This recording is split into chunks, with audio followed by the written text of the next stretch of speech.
think it was a little bit of an adversarial situation between the development community and the JEA, and I've tried to build bonds and have the two organizations really grow together, because so much of what the JEA ends up managing, the infrastructure, is built by developers, and developers need to understand what they're building is going to belong to the public, and it needs to be done in a way that is going to hold up. Unfortunately, JEA has been in the news a little too much over the past 5 years, let's say, and stability and moving forward, I think we have a wonderful board of directors who have a passion for the JEA and making it a better place.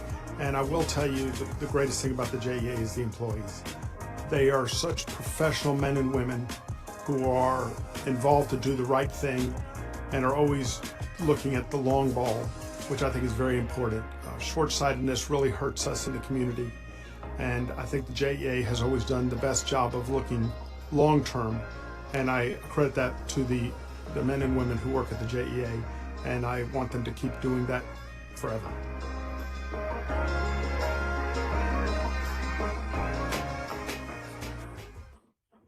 And with that, I'd like to call this meeting to order. Well done, Rick. Okay, this time, please, let's pause for a time of reflection.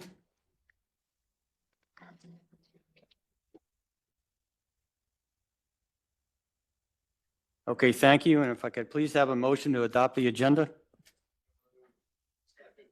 All those in favor say aye. Aye. Any opposed? Okay, thank you. And safety briefing, Ted. Oops, I went too far. So good morning. Safety is a core value at JEA. For those in attendance in the meeting in person, the safety protocols are going to be displayed on the screen in just a second.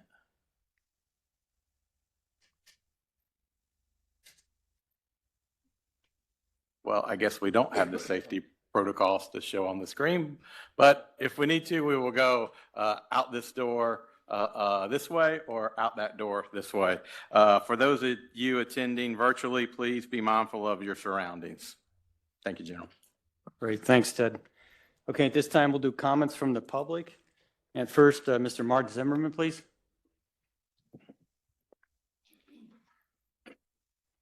Good morning, I'm Mark Zimmerman. I'm the energy manager for commercial metals. Wanted to talk about rates in general.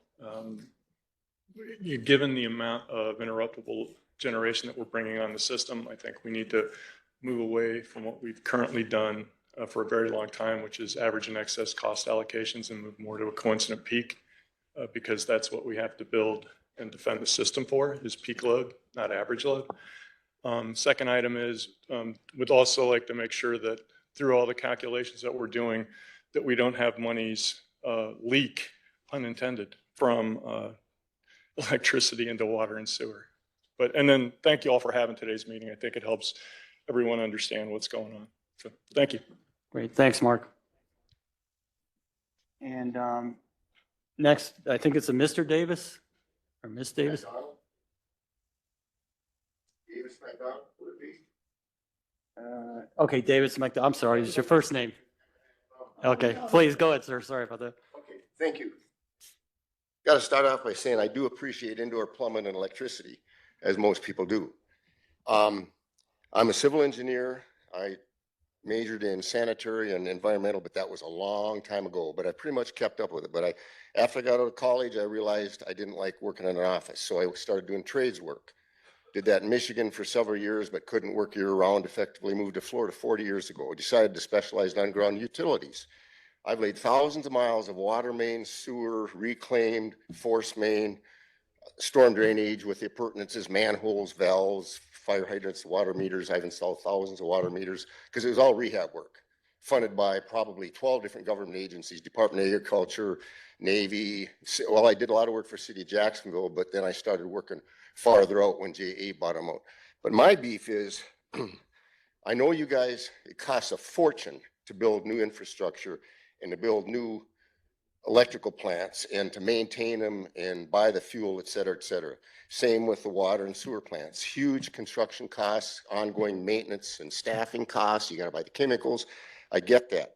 That stuff is not commonly visible to the public because it's usually back in the woods or something, like it should be.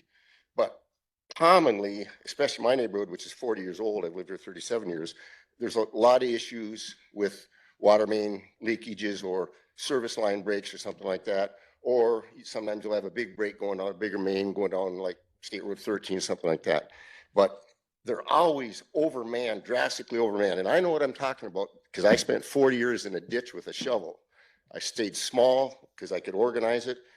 And everybody I ever worked for always wanted me to get the next job with them. But I've had a lot of friends that aren't working class people say, how come I go by and they've got these 4 giant trucks and 8 guys, and there's one guy digging a hole with a shovel? And I said, because JEA, they're a nonprofit organization, but in my view, they're a quasi-governmental organization because they don't have any competition. So that's why I'm against the rate increases. And I suspect you could give me 4 or 5 different excuses why you overman so much, all the way from maybe it's the union, or maybe it's they got nothing else to do, or maybe at some level of your bureaucracy, and I know you're a big organization, the people that make the decisions don't go out in the field and probably have never dug a hole with a shovel. And when I see a repair being done, like just one last week that I could have done myself with a shovel in an hour, there's a service line break, I still got the tools to do it. 4 of your big trucks and 8 guys, 7 of them standing around, and it took them 4 or 5 hours. And that's common. And it really upsets me. And probably, I don't know how many people get as upset as I am, but a lot of people ask me because they knew I did it for work. They said, why does it take so long? And I said, because there's no incentive for these guys to be efficient. And that's why I'm so against the rate increase. It's exactly the same way I feel about the federal and local governments. They want to keep raising taxes.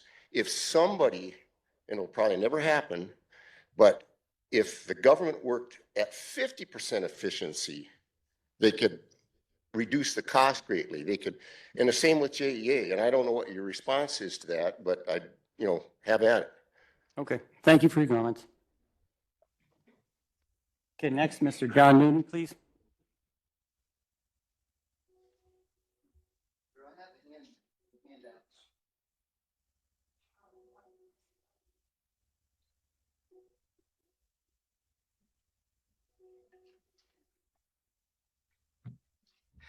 Hello, I am John Movie Star Nooney, Ocho Tres, Cinco Seis, Bascom Road, BASC, as in cinema, O, as in Oscar, M, as in movie. We're making a movie. I'm wearing my Todd Red Carpet Rubin shirt. And just so you know, it's real. The Office of Economic Development has created a program where we can be, right now in the state of Florida, the ability to make a movie, a documentary. And if you thought McMillions was hot, wait until we do McParks. But what I did was I just handed out something. And, as far as this rate increase stuff, you know what? Double it, triple it. Let's just get right to it and, add some public access to the waterways of Duval County in Jacksonville. Let me just share with you, I'm at this resilient Jacksonville. I'm in this thing 4 times, not once, twice, but 4. And public access to our waterways is the worst ever. Now I'm on Pottsburg Creek, and really what I really want to share with all of you, and this is really exciting news, but 11 days ago, this is the find list, the projected 2025 find list. Fine, it's an acronym for the Florida Inland Navigation District. It's a special taxing district. And, it's too bad that Councilman Boylan isn't here, but this will be advanced November 14th at Jacksonville Waterways Commission. And so anyway, you've got an acquisition recommendation from John Barker, who's on the Waterways Commission, Adam Hoyles, Environmental Protection Board, to add 8356 Bascom Road to the fine project list. That's huge. 5 days later, I went to the Council on Elder Affairs. I was on the agenda. And just so you know, the senior citizen gang, I'm 66 years old. But here's where JEA comes in, the River Accord, $1 billion. I participated in the last time. So when you talk about water quality, you eliminate 2 septic tanks. 2024-0325 was the legislation for the septic tank study. Okay, I'm glad you got the clock. So I got 34 seconds left. But anyway, I would hope that you would consider a resolution of support that you could advance to the Waterways Commission or to Michael Boylan, who is the liaison between, JEA, to add Bascom Road as a potential 2025 fine project list, and then just tell the world, visit Jacksonville. And also, not only that, for CPAC 3, you'll be telling the seniors, we're not leaving you behind. And it's active recreation for everybody. And thank you for listening. Thank you, John. Okay, next, Mr. Jeff Van Leer, please.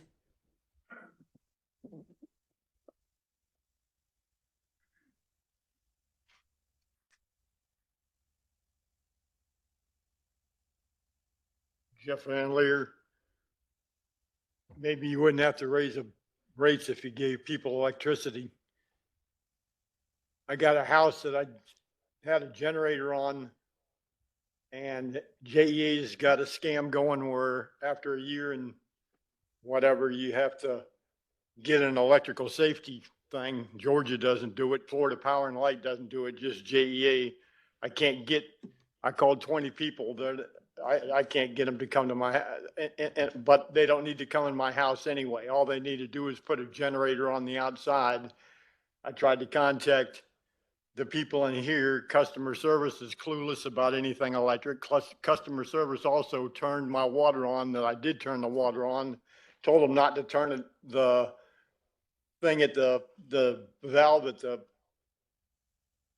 meter on, and told her 3 times that, and they came and turned it on. So when I came back to the house, the water's just flooding out all over the place. So I'm highly perturbed about that. But my biggest thing is I can't get electricity.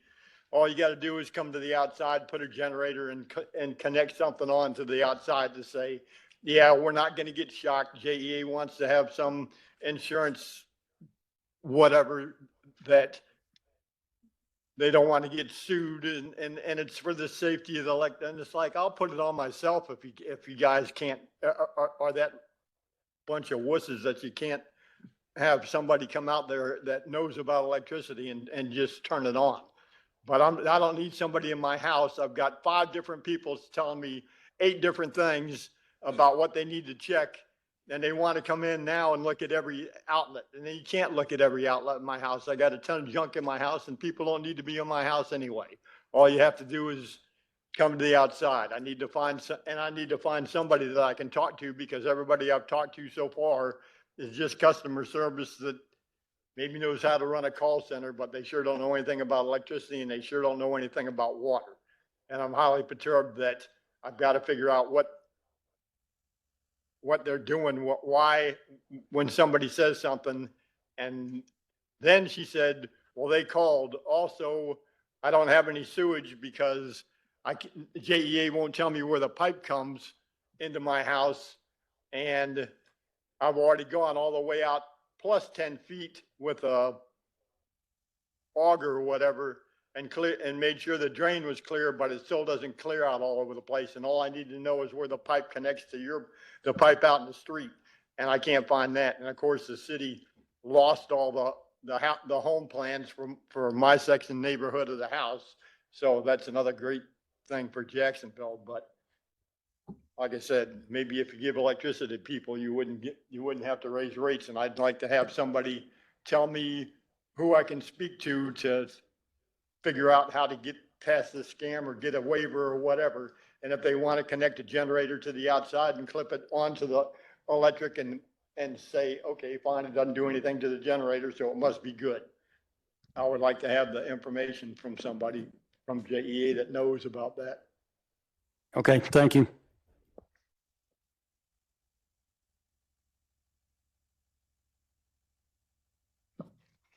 Okay, this time we'll go for our business excellence, talking about revenue requirements and targets. Ted? Good morning. Thank you, General. So I'd like to thank all the board members. We've got a lot of information to cover this morning, and I appreciate your time and patience as we go through this. This is a workshop, so please, at any point in time, if you have a question, just let us know, and we'll try to answer that. We're going to be talking about rate adjustments to both the water and electric system. We're also going to be talking about rate structure changes. And there's several of those. Also, we're going to be talking about these rate adjustments and the timing of those with a proposed rate adjustment in the April 1st timeframe and the October 1st timeframe. So you may be wondering, well, why are we coming to you at the end of October for a rate increase next October? Because we wanted to get all this information out so we could have discussions. The purpose of today is to share information and get board input and let you have time to digest this information and come back with more questions later on. So with that brief introduction, I'll turn it over to Victor, and he's going to be doing the heavy lifting today. Thank you, Ted. Good morning, everyone. I'm Victor Blackshear, Director of Financial Planning and Rates. And as Ted mentioned, this is a very robust workshop. So if you'd afford me a few minutes, I just want to give a few special thanks to a couple of folks that it took a lot of people across the organization to put this together, but there's just a handful of folks I definitely want to give a special thanks to. One is Lori Whitmer, our Director of Budgets. Also, David Goldberg, who is our Director of Brand Communications, and Eric Davis, who is the Manager of Utility Analytics. They play some integral roles in helping us put this together. In addition, we have our rate consultants that's on the line today from Stantec. Those are our water sewer rate consultants are on the line today, as well as Craig from 1898 and Company, which is our electric rate consultants. They also helped us. But the lion's share of the credit really belongs to my phenomenal rates team, led by my manager, Scott Schlossman, as well as his phenomenal team next to him. So I just want to give them thanks, because when we get into this, it's going to be a lot. But it took a village really to put this together, and I want to give them a special thanks. So with that being said, we're going to start with the water sewer rate workshop. And as you can see here, our revenue requirements for our water sewer system are growing year over year. From 24 to 25, our budgeted net revenue requirements have grown by $29 million, and then an additional $49 million for FY26. These revenue requirements are growing in part because of inflationary costs, but there's also a significant amount of strategic initiatives that we're undertaking for the benefit of our customers long term. From water resource supplies to environmental issues to purification technologies, resilience and reliability, as well as community-based. All of these initiatives are important or critical for our infrastructure and for our community. And these are the drivers behind those FY25 and FY25 revenue requirements that we'll be discussing at length today.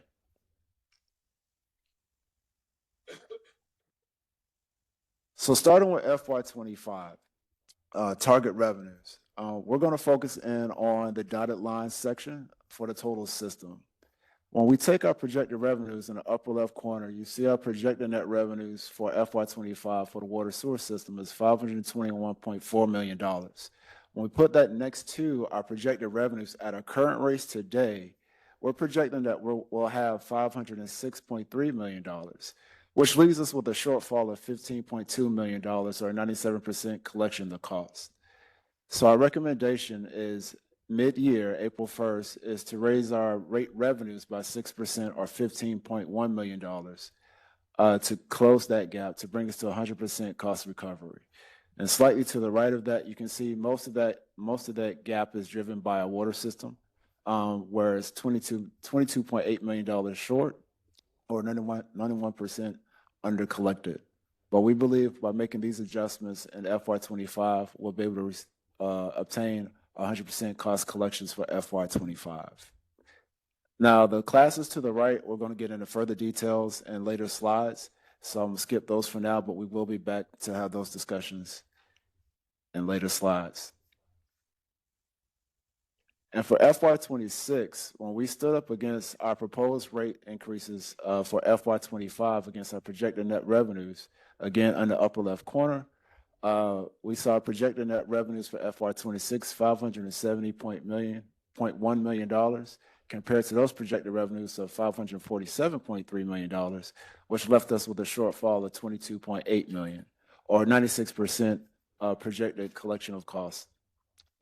So for FY26, October 1st of 2025, we're proposing to raise our rate revenues by 4.2% to gain that $22.8 million to bring us to 100% cost recovery for those 2 years.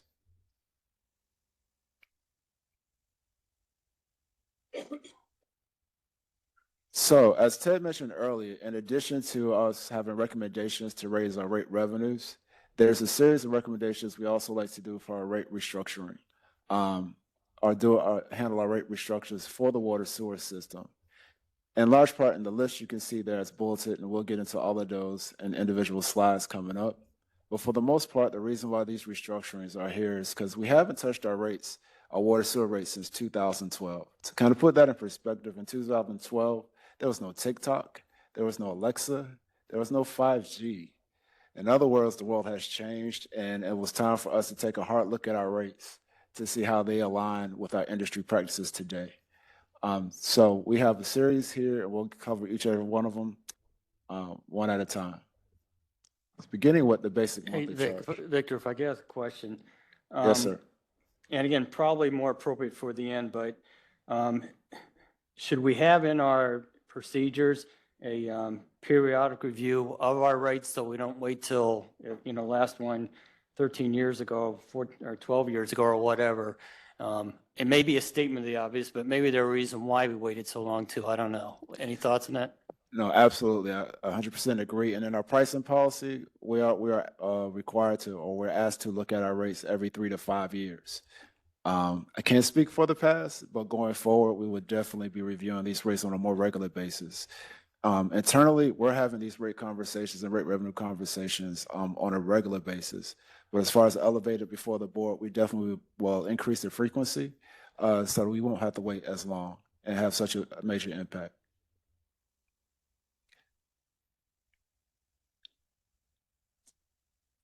So starting with the basic monthly charge, this is the first restructuring recommendation that we're recommending because historically the basic monthly charge was scaled up just based off of cost with no delineation of the cost that it's recovering. Working with our rate consultants, we came to the conclusion that there's 2 sets of costs that we're trying to recover within a basic monthly charge. Part of that is our customer service, billing and collections and meter reading costs. And the other part is 50% of our average day costs. Working with our consultants, we come to the conclusion that that unit cost for the customer service administration costs should be the same regardless of meter size. It should not vary at all. It should be pretty uniform. So you can see to the left in that table, you'll see that $4.38 is the same regardless of the meter. However, the average day cost should be scaled based off our American Water Works Association scaling factors by meter size. And the reason for that is it costs more to deliver more. And you can see in the diagram starting to the left, a 5/8-inch meters can deliver 20 gallons per minute versus a 1-inch meter delivers 50 gallons per minute. So it costs more to deliver more, which is why the recommendation is to scale the basic monthly charge accordingly for the average day cost.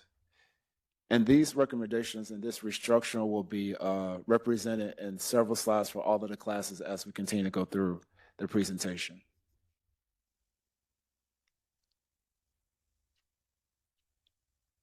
Starting with our residential customers. Our residential customers in our water sewer system make up 93% of our customers, but they make up 62% of our revenues. And what you see here is a graphical depiction of the science and the art of rate revenue and rate making. In the middle, you see our residential water sewer revenue requirements is really at the top in those boxes. So $275 million is our revenue requirements for our residential water and sewer customers for FY25. And the 304 is our revenue requirements for FY26 for our residential water and sewer customers. The bars you see below those boxes is our bogeys. It's informing us in terms of how much revenue that we're looking to gather, to collect, to recover those costs. And that's the art part of it. Our goal is always to get close as possible to 100% for each system, for each class, but that is the art part of it. So we feel like as long as we get close to that 100%, then we're doing a fairly good job.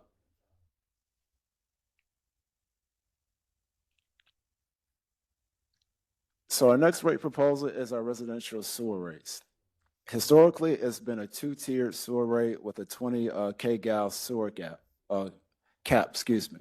But working with our rate consultants, we've come to the conclusion that there's no cost basis for having two tiers for sewer, and there's no cost basis for having a 20 cal sewer gap. It's common practice to have the sewer charges be uniform across classes and have no tiers. So that's what you see in our first recommendation. To the right, you can see the impacts of the monthly basic charges that I previously discussed for FY25 and FY26. And then below, you can see the rate restructuring recommendations for the volume charge, going from two tiers to one tier. And you can see the impacts for FY25 and FY26.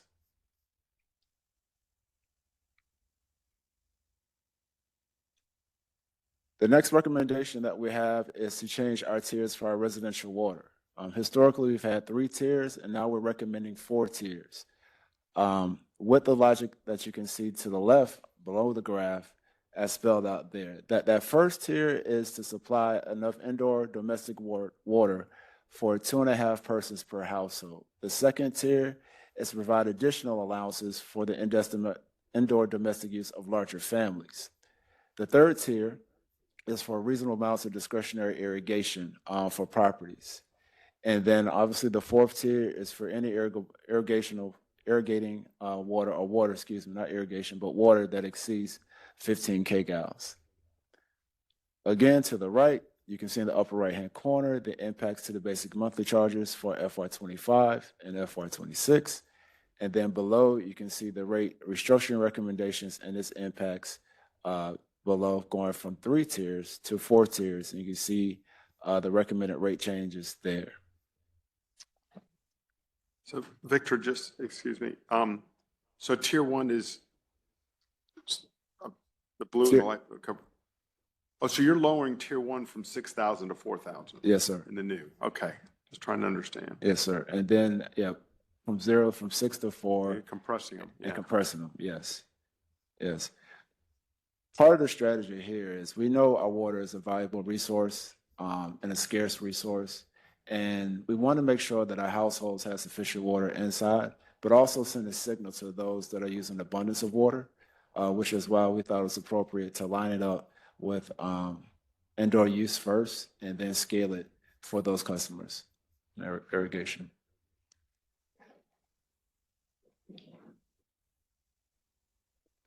So speaking of water, we want to take a break here and just show the value of our water volume rates.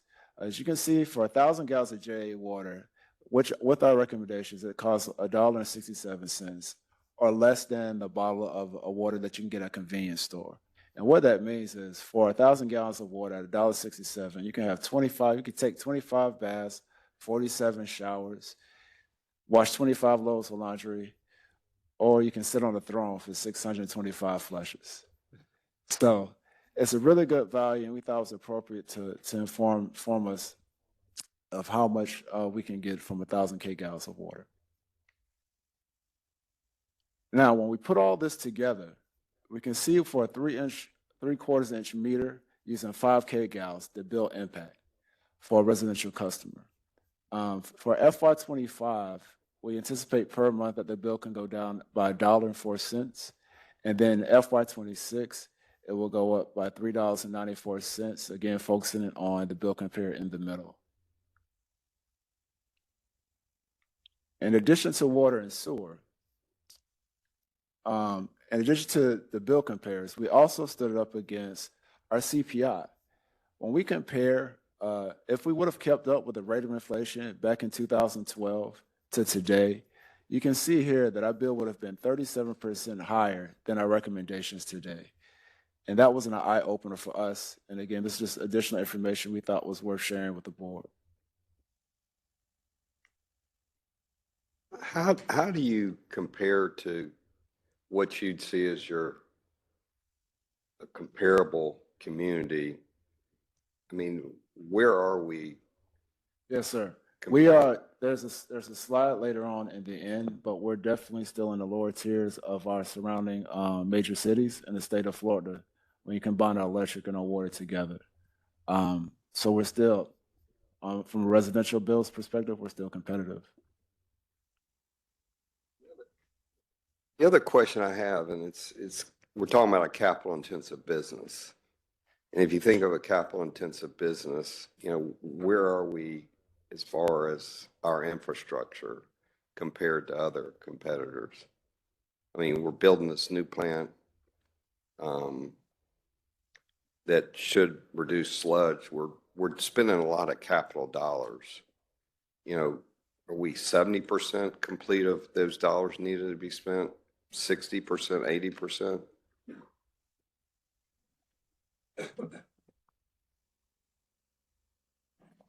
I'm not sure we have the numbers to answer that question, but we can get to you. Now, as far as your other question about where do we compare with other cities and their water systems, they are all facing these same challenges. I mean, water systems are 100 years old, not only ours, but everybody on the eastern part of the United States.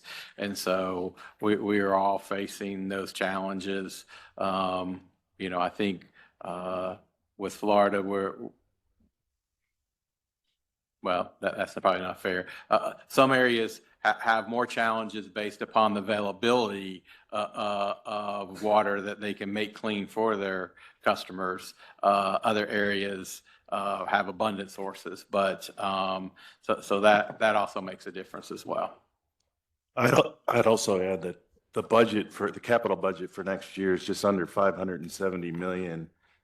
We're budgeted to borrow about 460 million, about 80% of that total. That's high by historic. We hadn't done new money borrowings for water since 2012. So we are in a period, as you say, Bobby, of a very high capital spend. We just finished a bond issuance. For electric. We'll continue to borrow every year for water for the foreseeable future. Thank you. I'm trying to understand in my mind how this all fits. So thank you. Hey, Victor, I'm sorry. And I've got more of a technical issue or question. For the meter sizes, do we have the optimal mix of it, or, and this dumb question, but so we have different size meters, I got it, and associated costs and all that, but is there, it is what it is? Is there a better way of trying to optimize getting the more efficient ones? I don't know, but is... Well, I'm not going to step too far because I'm not an engineer, but I will say that there's a permitting process that our customers go through when they come to our water counter, and they take the information, the water counter, and I'm really stepping out here, but they take at the water counter the information for the infrastructure that's put in place, and they run the calculations to see what is the best meter size to serve their requirements. Now, for our residential customers, our split is about 60-40. We have 5/8, the predominant amount is about 5/8 inch meters and 3/4 inch meters for residential homes. We stopped issuing 5/8 meters, but we continue to issue 3/4 inch meters, which is the standard for most residential homes, unless we're talking about larger homes, which may go up to a 1 inch meter. But in terms of determining what meter sizes that we use, I'm pretty sure, I'm looking around the room, yes, I got a nod, yes, that we definitely take into account their requirements and ensure that they provided the service they need at the right meter size. Victor, I understand that the more water you use, more it costs. Yes, sir. I do not understand why the size of the meter has any bearing on the cost.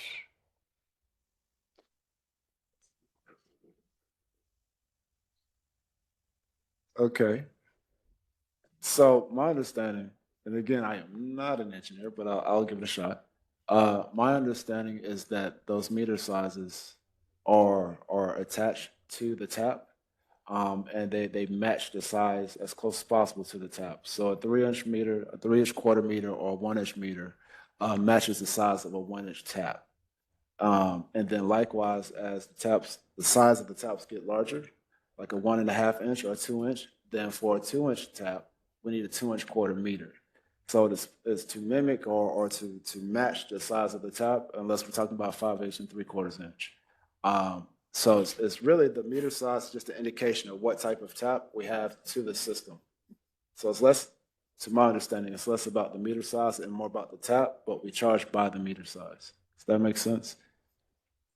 No.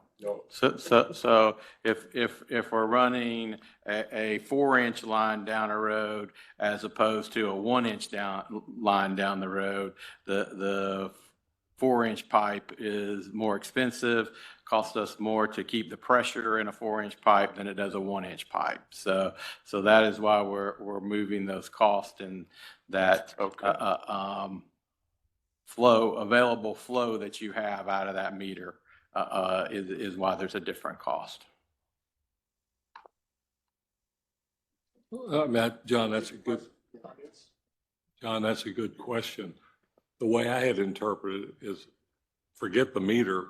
The meter is matched to the pipe size. If I've got a 1-inch pipe coming in my house versus 1/2-inch, I'm going to get more water, is the way I had looked at it. And if I'm wrong, tell me, because that was the way I had it in my mind. May I ask you a quick question from the audience? Yeah. So that's exactly right. So and can we go back to that one slide with the picture?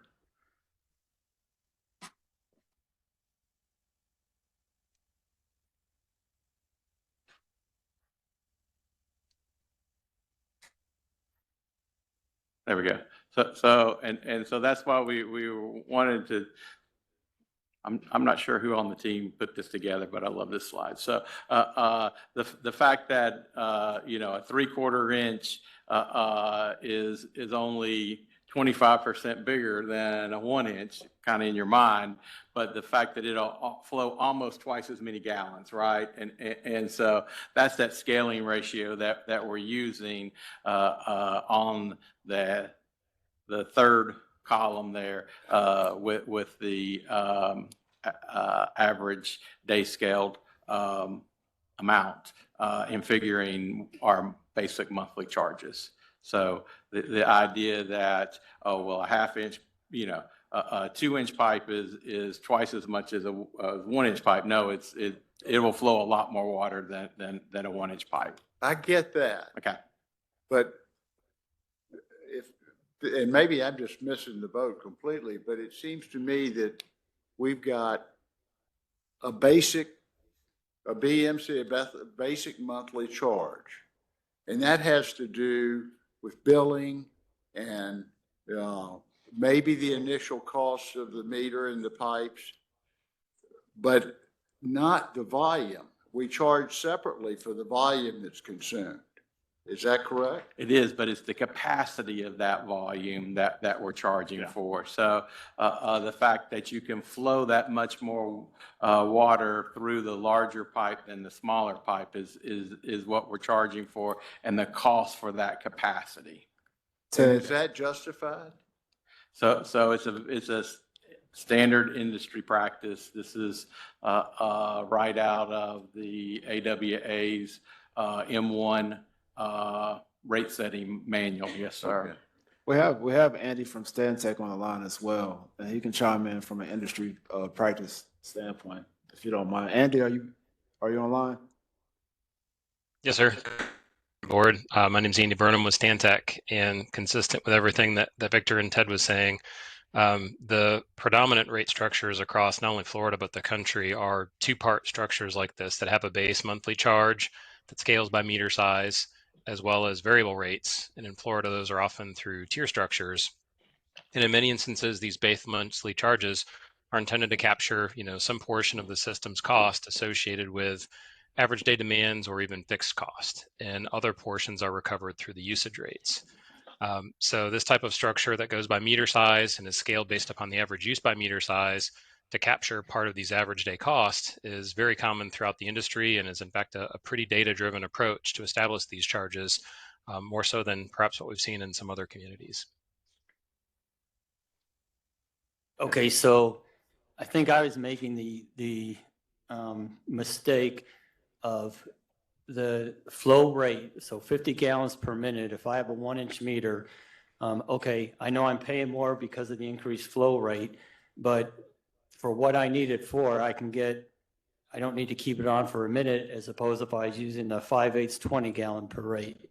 So I don't have my sprinkler faucet, whatever, on as long because I got a better flow rate, but that does not go into the determination of the cost, and is that right? Because I'm just thinking some people might think, well, I do the 1-inch, but I can get 50 gallons in a minute as opposed to a 5/8 where I'd have to double my 2 minutes and a half minutes to get the same. Yeah, because Is there any savings or? that usage is based on the number of gallons, not the time it's on. Okay, got it. So it has nothing to do with the flow rate. So if you're running for a minute, you get 50 gallons and we charge you.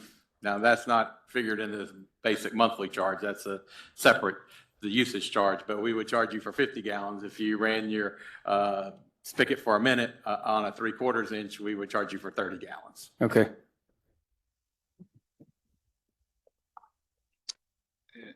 Any other questions? It doesn't make sense. I don't care if it's done everywhere. The billing can't cost any more. So, Mr. Baker, so the billing's not. So if you look at that first column, the $4.38, that is consistent with all the meter sizes. Okay. It is only, so the billing cost and the administrative cost and customer service and all of that comprises of the $4.38 part of the basic monthly charge. Then in addition to that, there's the scaling, which you can see is $8.86, $13.29, $22.15 based upon the size, because there's additional cost to put in those larger services.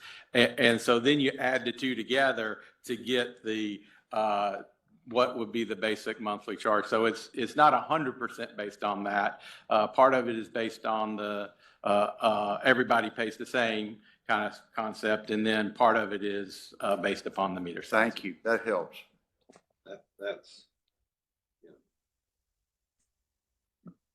And at the risk of overcomplicating it, when you design your water system, you have to design it to the maximum flow. So if somebody has the ability to crank up at 50 gallons a minute, you've got to be prepared to serve it if everybody turns it on at the same time. So you have to have that capacity and scale it with your pumps, your pipes, and everything. So there is additional cost. That's why most people tend to go with the lowest meter size possible. Okay.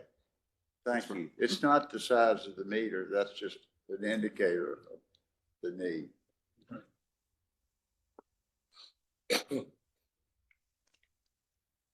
Sorry to digress. No, sir, that's exactly why we wanted to have a workshop.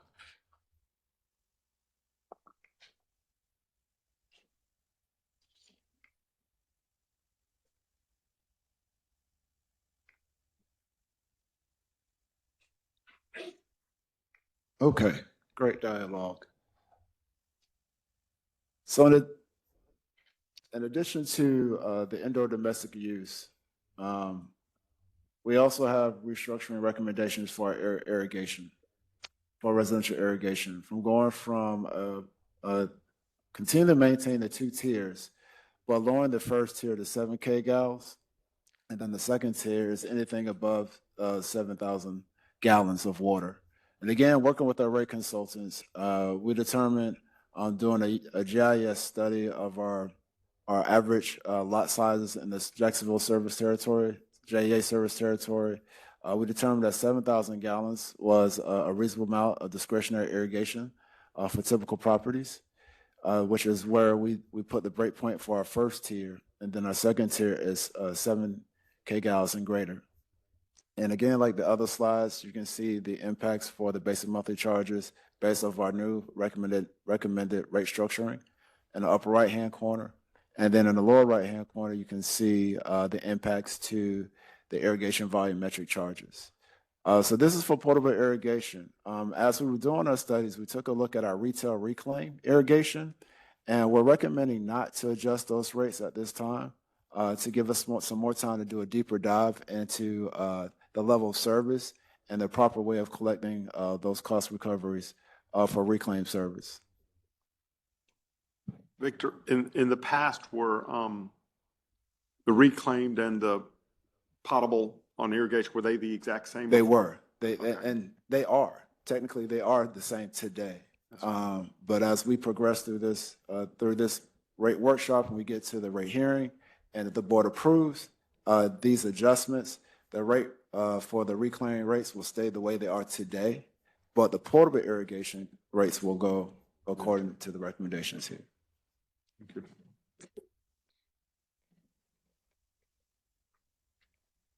So here's the impact, the bill impact for a 3/4 inch meter who's using 9,000 gallons of water. Again, focusing on the graph in the middle.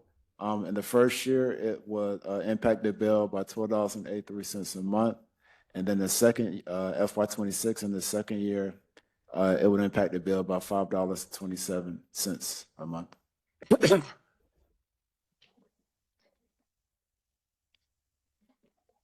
So that was residential. The next class in our water source system are multifamily customers. And the multifamilies are designated to those meters that are servicing apartments. Although they make up 1% of our customer base, that's not one customer, that is apartments. So they can be serving several hundred dwelling units at the end of that master meter. But that 1% customer class makes up 10% of our revenues. And again, similar to the residential, again, this is a graphical depiction of our revenue requirements. The revenue requirements for multifamily water sewer for FY25 is $54 million, and FY26 is $57 million.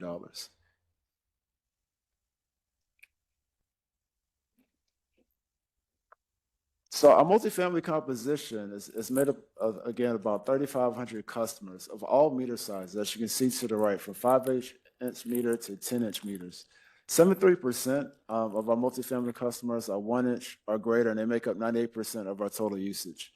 Our leadership team challenges to take a good look at those 5/8 and 3/4 inch meters to see if those behaviors are the same as our multifamily or of our apartment complexes. And our discoveries was quite interesting.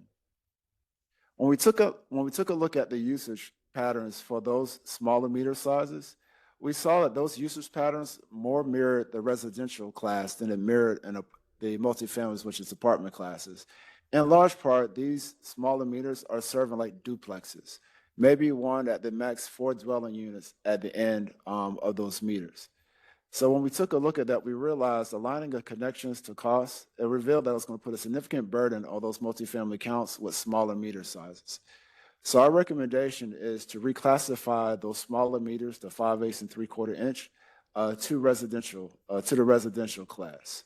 And another fun fact is when we took a look at our city territory, 87% of our 5/8 and 3/4 inch meters are made up of our inner core. So will that be an increase or a decrease? Great question, sir. So when we apply the residential rates to the 5/8 and 3/4 inch rates, the impacts you can see here in the first year, it will be a significant decrease for our basic monthly charges, as well as a decrease for our sewer volume charges for FY25, and then an incremental increase in the following year for FY26. And the same on the water. The same on the water, there'll be a decrease on the basic monthly charge as well in the first year. However, because we are moving into the residential class, they now will be subject to the 4 tiers. But again, these are very small units. But you can see the impacts to the volumetric charges in the first year, and then there's no changes we're recommending for the second year.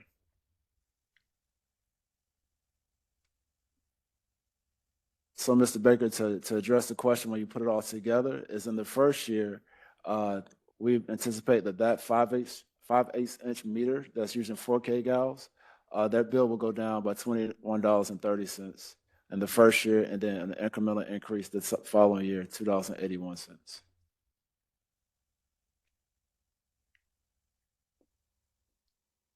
And then you have back to the multifamily for the 1-inch meters and graders. Again, here's our recommendations for raising the monthly, for changing the basic monthly charges for FY25 and FY26, as well as the adjustments that we're recommending for FY25 on the volume charges and the sewer charges for FY26.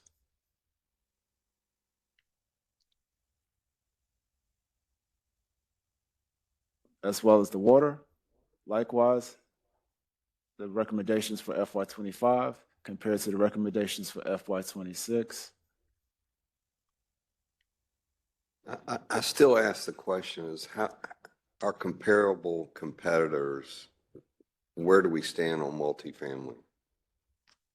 Well, I do not have that information readily available, but we can definitely get a benchmark together and provide it, sir. Absolutely.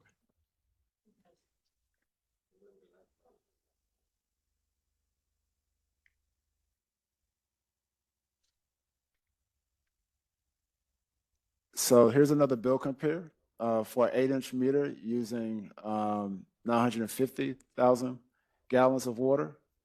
In their first year, they will see about a 1.9% increase. In the second year, a 2.4% increase to their bills.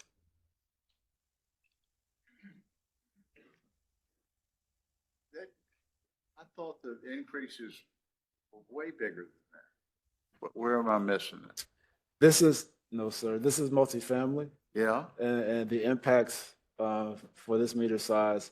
Now, every meter size, there's variations. Okay. There's still variations. But again, we're taking the increases you saw, probably referring to the beginning with the revenue requirements, and those are being recovered through multiple customers at multiple meter sizes. Go back one slide.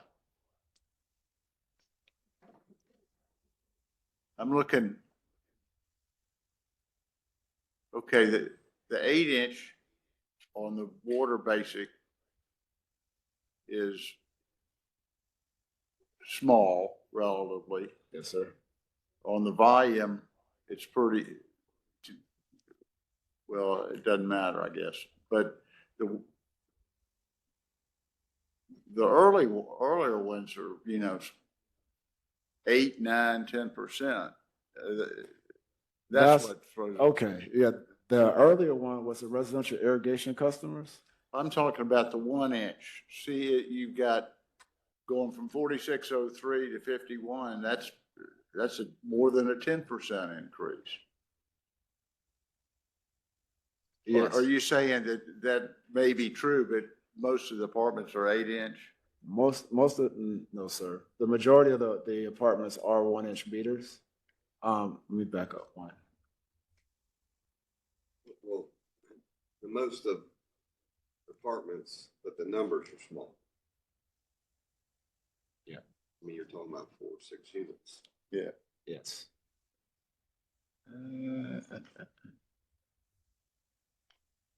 I'm really trying to focus on the fact that the smaller units are probably the less luxurious. And I just don't want us to be hitting the people that can afford to pay it less with big increases unless it is absolutely justified. Yes. Sir, say that again. I'm sorry. I thought moving well, I guess it's the 5/8 5/8 and 3/4. You're not moving the Yes. 1-inch. No, we're not. We're keeping on 1-inch as well. And the 8-inch meters, you can see to the right, makes up 23% of our usage, and 89% of the dwelling units. So it's hard to compare, but it's a big portion. But in terms of meter count, the 1% is the predominant meter count for the class. And so what we're showing was the 8-inch meter and the bill compare. But we can run for all sides of the meters. We already have 60 some slides, and so we didn't want to put one in for every single meter slide. But we can give you some supplemental information after the fact if you want to look at it. Okay.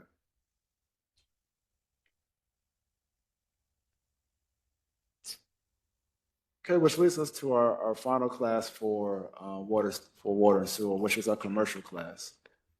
They make up 60% of our customer base. However, they bring in 28% of our revenues. And again, like the other slides, at the top for the commercial water and sewer revenue requirements, 123 million for FY25 and 130 million for FY26.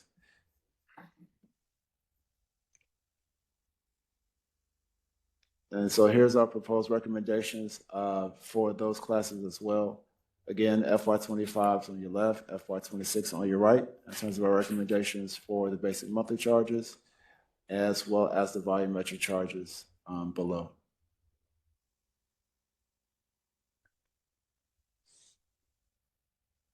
Yeah, I wish you had the percentages next to those. It would be helpful. We can provide So that. the dollar change, also the percentage change would probably really be helpful. Thank you. We definitely can provide that for you, sir.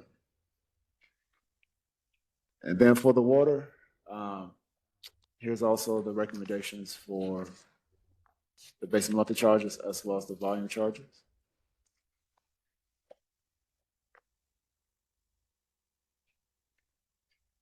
And then again, when you put it all together, both the sewer and the water together, you can see here for a 1-inch meter size customer, it's a $26.40 increase per month for for April 1st of 25, and then an additional $4.36 for the second revenue adjustment, October 1st, 25.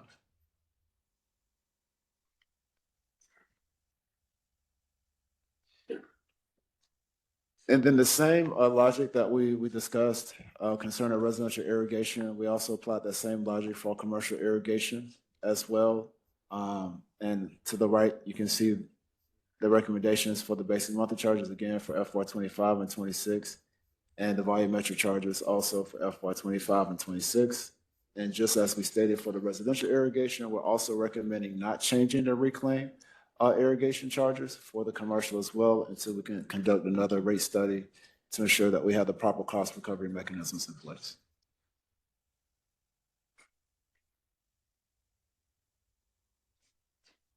So here's a bill impact for commercial customers with irrigation. Focusing on the one on the middle, one with the 1-inch meter, irrigation meter size. 8.9% or $29.36 is the bill impact per month for the first rate adjustment, and then additional $22.31 for the second adjustments.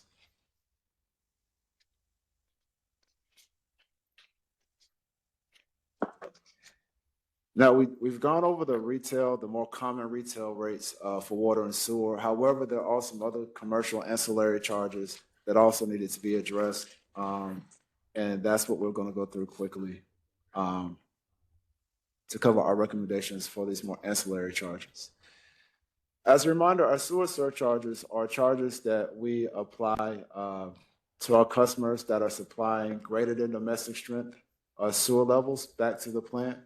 If you recall, I think we discussed this at the cost of service meeting, that higher strength requires a lot more cost to treat that sewage.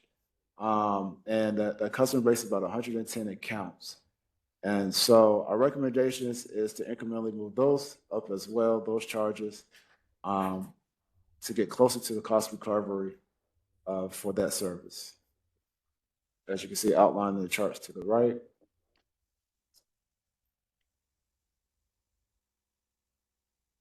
Another ancillary charge is our haul scavenger waste. Again, this is waste that's brought in from our landfills and from other companies that's bringing the septic tank removal and other potable toilet hauling stuff to the Boatman facility to be treated. Our customer base here is about 16 customers. Our recommendation is to unify our rates, the current scavenger rate and leachate rate, bring them together as one. And our recommendations is to, again, increase those those rates, in October 1st and April 1st of 25 and October 1st of 25, again, to bring us closer to cost to serve for the scavenger waste. Does that include sludge or not? It includes, go back, it includes leachate, sludge, blue water, all the nasty stuff. Once we build this new facility, would our sludge costs go down or up, or you looked at that? It will go down. I got Huh? thumbs. It will go down. Operating costs go up or go down? It will go down as well, sir. Okay. So that's why we need to do these evaluations every 3 years or so to see where those costs are. So if for some reason we came back and said, well, our cost to serve this is not as great as it was in 2025 compared to 2029, then we would come back and do a rate adjustment that way. No, but again, that's, what I go back to is what's the competitive market look like for sludge? Because, we spent capital to improve our system. Should we reduce the cost if we're competitive or not? I guess that's what I'm trying to think through.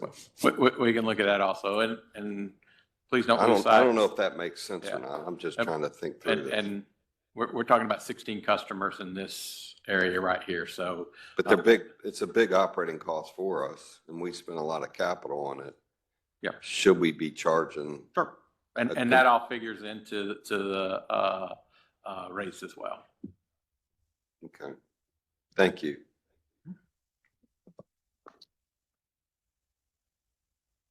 The next recommendation we have is for our bulk reclaim rates. And the only recommendation we have here, let me back up. So our bulk reclaim is different from our retail reclaim. Our bulk reclaim service is non-pressurized, interruptible reclaimed water that we supply to a handful of customers that are situated close to our reclamation facilities.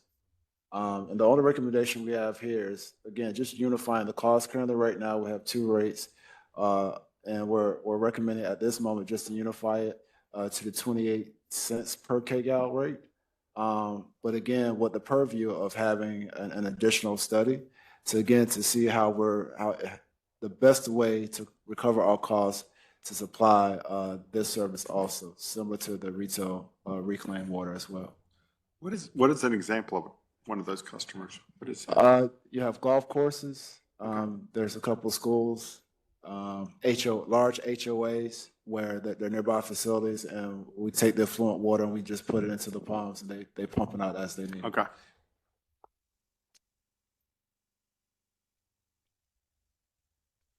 And the last one here is just for our fire protection, so standby services. Again, we had these two different rates for open fire connections versus closed fire connections. And the difference is as they sound. The open fire connections where you actually have a tap there that you can access the fire protection water versus a closed system. There is no way to tap into that because it's self-contained. So our recommendation is to unify those rates as well, and then raise them also to bring us the cost of recovery as well.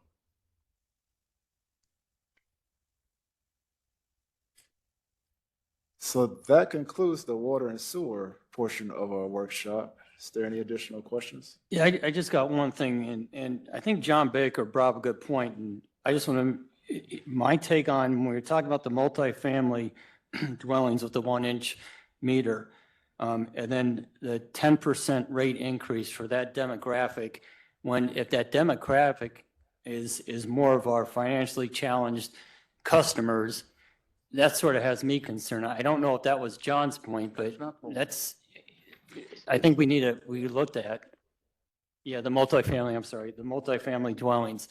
If they have a larger percentage increase, yet they're financially most challenged of our customers, it has me concerned, unless I'm misinterpreting something.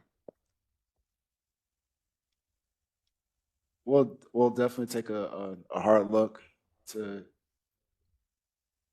We'll definitely take a hard look to see the demographics of that 1-inch meter size. But as you can see it from the initial investigation work that we did, those 1-inch meters, they can serve an apartment complex that has 6 dwelling units on the end, up to 100 dwelling units on the end of it.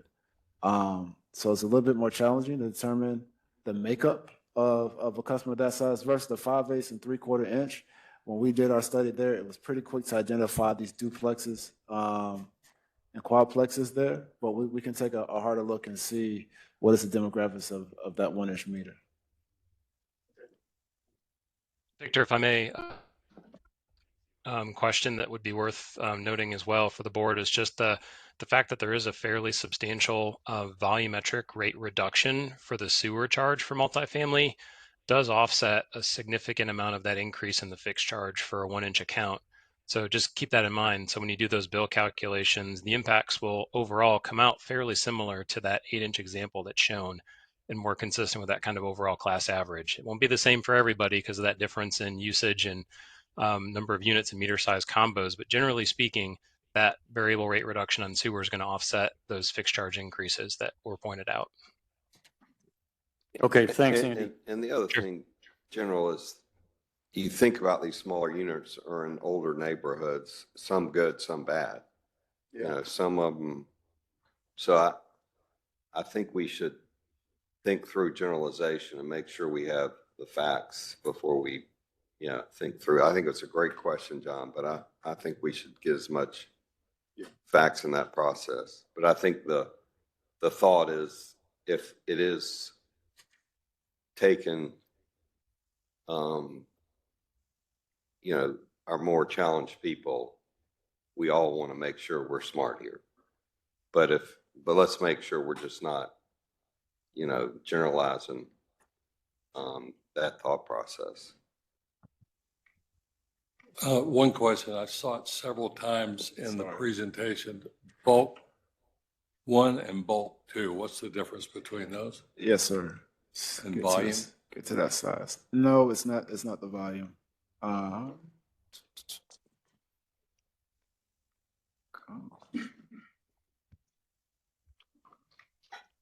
In the irrigation, it has to do with the proximity to the plant. Okay. Is that right? For bulk reclaim. Yeah. Right. Almost there. Here we go. Really, the delineation here, as you can see, it's in the second paragraph. Those current rates are determined by signed agreements to forego the applications for consumptive use permits and withdrawals from the St. John's, with the St. John's River Water Management District.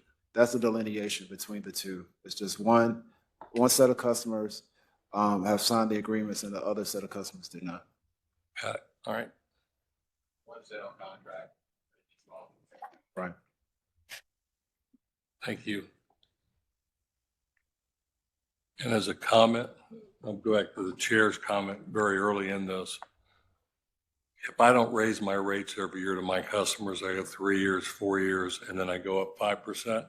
They scream about the 5%. No one's ever come back and said, thank you for not going up on our rates for 3 years. So I'm glad to hear you say you're going to review it every 2 to 3 years. Because as with the new technology that is being installed, you could actually have decreases from time to time. So, thank you. But I think it is important to know what our competitors are doing, and if we're, I think we sell, if we're at the lower tier, that our customers, I mean, we got to explain what we're doing. And part of that explanation is what our competitors are doing.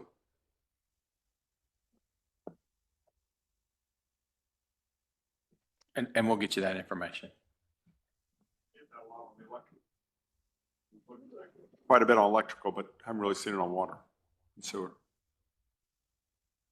Well, we've got a slide at the end of the electric where we're going to talk about both of them combined. Yeah. But we don't have them broken out. It's only for residential. So we can go ahead and get some of these other classes as well for you, and we'll compare against the same group.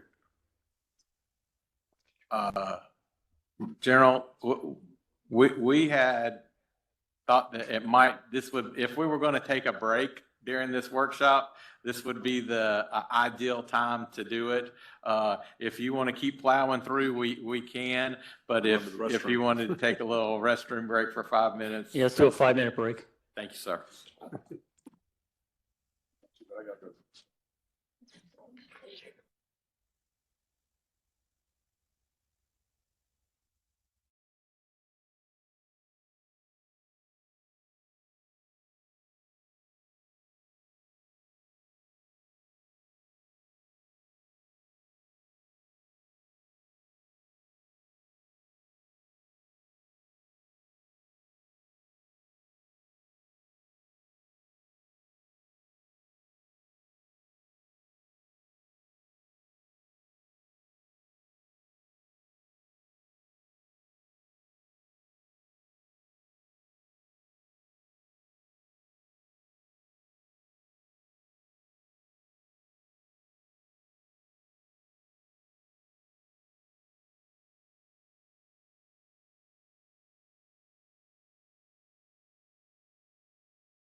it again?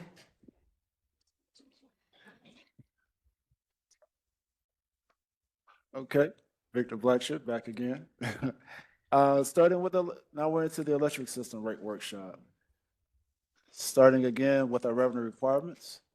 Our revenue requirements are also growing in the electric system, similar to the water sewer system. From 24 to 25, budgeted net revenue requirements is growing by 57 million for FY25, an additional 53 million for FY26. For the electric system, a lion's share of that rate pressure there is due to the non-fuel purchase power, aka Vogel. But there's other cost drivers as well that's attributing to our revenue requirements, and that's our strategic efforts that you see here that will benefit our customers for the long term. Again, there's some environmental initiatives, diversification initiatives, grid modernization, resiliency, reliability, and the like.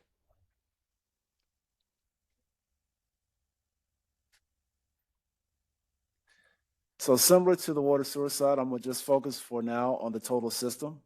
Again, when we compare our board-approved budget revenue requirements for FY25 at $879.4 million to our projected revenues, if the rates remain unchanged, we see that we have a $35.7 million shortfall or gap, or 95.9% cost collection recovery there. So our recommendation for this first year is a 6% rate revenue increase of $25.2 million.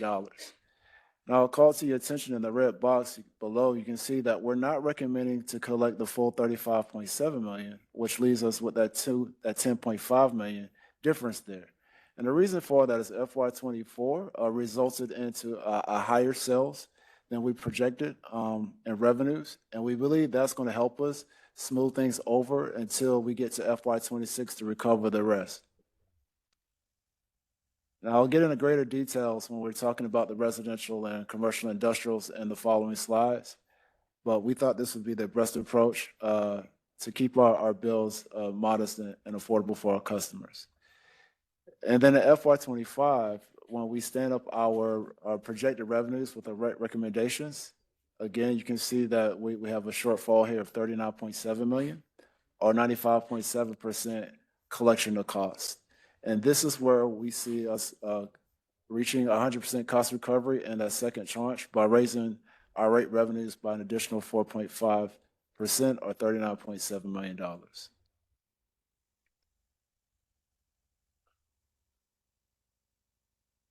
So let's begin with the residential. Our residential customers make up 88% of our customer base, but they only make up 51% of our revenues. So our basic monthly charges on our electric system, the structure itself did not need any restructuring at all. So our recommendation is just to continue the progression of our residential basic monthly charges towards our unit cost to serve over the next 2 years. And again, similar, this rate structure will be seen in the following bill compare slides as well.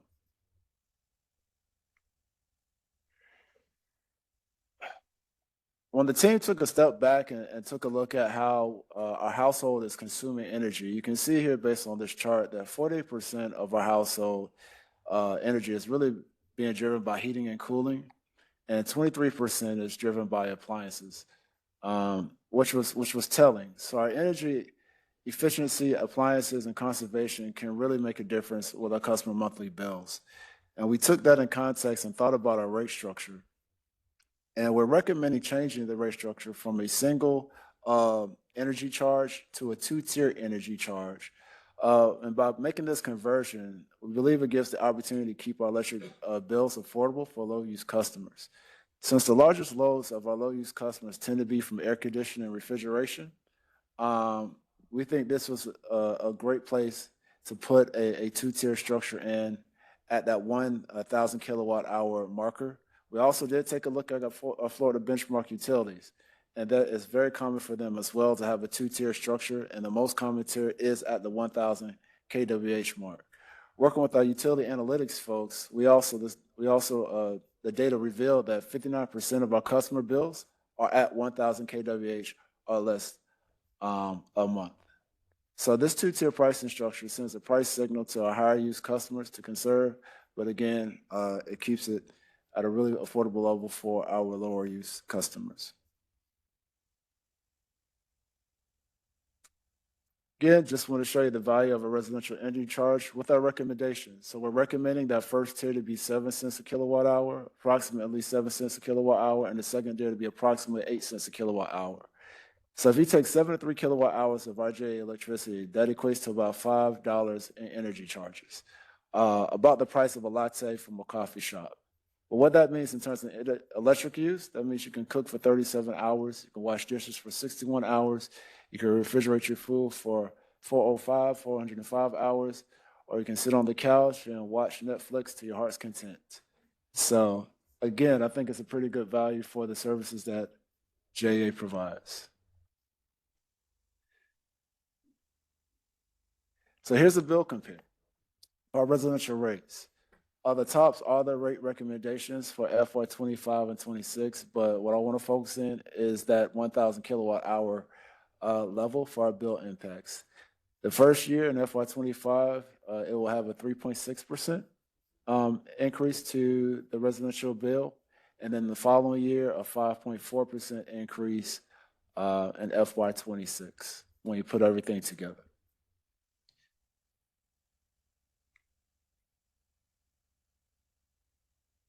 And a similar exercise, we took our electric bill, and again, if we kept up with the rate of inflation starting in 2016, we saw that our bill would be 23% higher than our rate recommendations today. Again, we thought it was noteworthy to share with our board this comparison. You know, one thing we just got to be cognizant of the fact is, you know, we've got a rate stabilization fund that's really, you know, helping us for the next 5 years. And we got to be cognizant of that fact is we're really subsidizing these rates by what we accumulated to get ready for Plant Vogtle. So I think everybody in here needs to know we created this fund. Now we're using it to stabilize rates.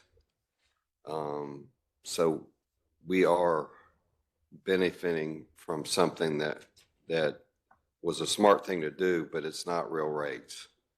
Is that correct? Yeah, Bobby, that's a great point. The debt service component of our annual bill to MEAG for Project J is about $190 million. Absent that $190 million, just to give you a perspective on that, the fixed charge, the component of the FPL Shearer deal, the capacity payment, which represents their debt service effectively, is about a tenth of that amount for 200 megawatts versus the 206 megawatts we're getting from Plant Vogtle. So it's a significant cost. And based on our pricing policy of 1.6 times the total fixed charges, that creates a revenue requirement just for MEAG alone of about $300 million. So it's significant dollars. And we've done everything we can, including the $246 million we have in the non-field purchase power rate stabilization fund, to offset the cost coming online. But now both units are carbon free, but both units are online, and we're going to have a significant cost over the next 20 years. So that's why we wouldn't be raising rates, maybe at all, absent Vogtle Project J. And the stabilization fund will last how long? 5 years, we're projecting, through 28. But you're right, when that fund's gone, there's no additional, we will have to continue. Now, hopefully we continue to modestly increase rates over that period of time. We're hopeful to at least soften the effect of these annual increases. Yeah, that rate stabilization fund gives us the ability to not have to do double-digit rate increases, and we can put a glide slope into that. But to Joe's point, going to have to continue to pay that debt service for the next 19 years. So, you know, we're going to have that additional revenue to cover those costs. And the plant shear for you people that were on the board is we decommissioned a coal plant and replaced it with a natural gas contract, which was a 20-year contract. Correct. Yeah. Question, if you did the modeling, 5 years from now, funds gone, rates are assuming 1 or 2%, whatever you want to plug into a model to see what it looks like. Are we stable, or is there going to be a spike in rates 5 years from now?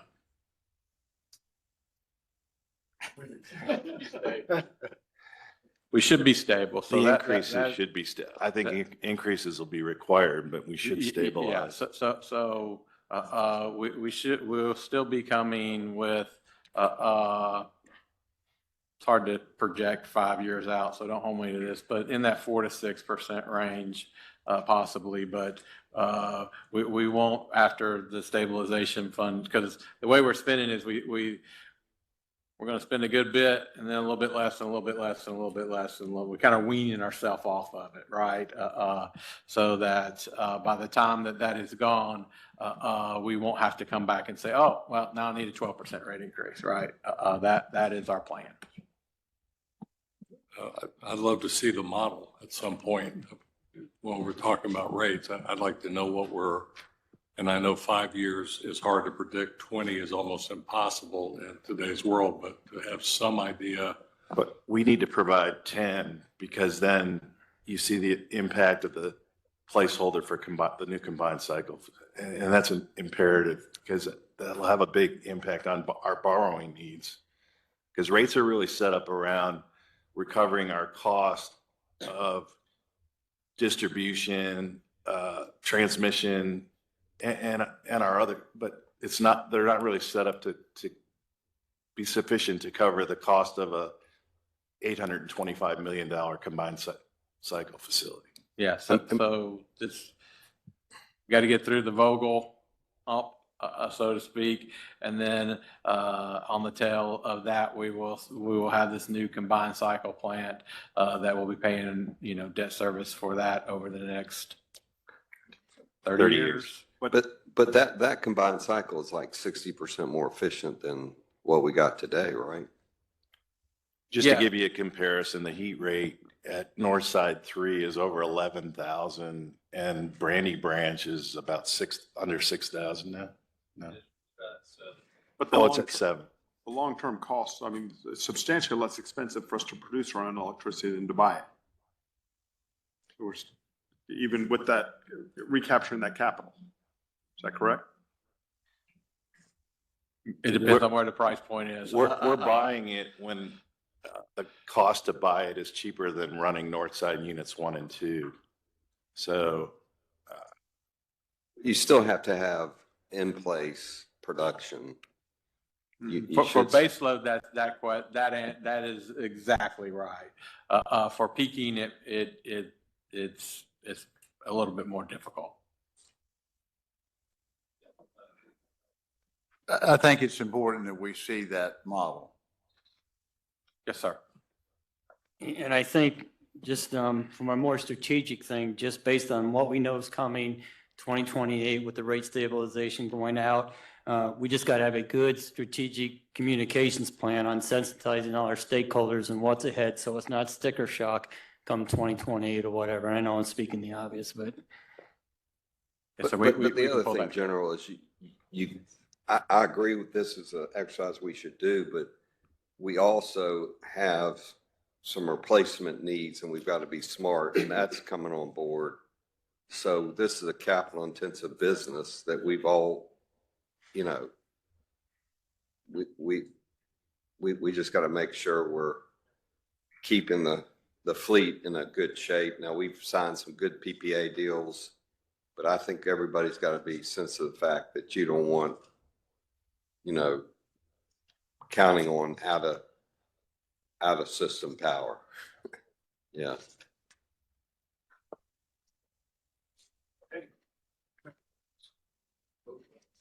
So one more comparison for you here for our residential customers. When we combine everything that we reviewed on the water sewer side with the electric rates as well for residential customers, in comparison to our surrounding major cities in Florida, you can see even with our proposed rate increases for FY 25 and 26, we're still in the lower tier. And that's comparing our projected rates to the October 2024 rates that we were able to acquire from these surrounding cities. And we already know that some of the IOUs that's represented in these cities have already gone before the PSC. I believe one has already received approval to raise their rates, and another one is still petitioning for them. And my understanding is one of our peer municipalities further south is also preparing for a rate increase as well. So that's a long way of me saying we already are in the lower tier, and I think once they make their moves with their rates as well, they'll just continue to keep us in that lower tier.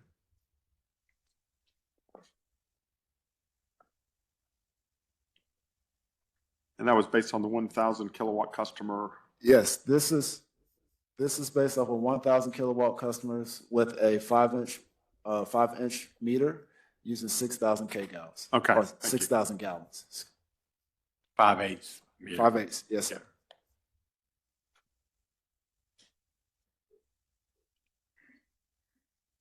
Also, commercial industrial customers. They're 11% of our customer base, but they make up 48% of our revenues for JEA. And similar to what I mentioned on the residential side, the structure for the basic monthly charge is fine. We just are recommending the continuation or progressing the basic monthly charges incrementally over the next 2 years to bring it closer to the unit cost to serve.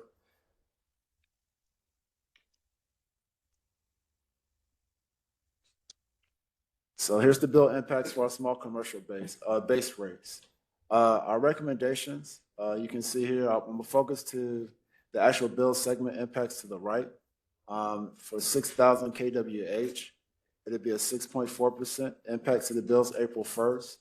And then in FY 26, the 6,000 kWh will be 2.5% impact to those bills on the base side.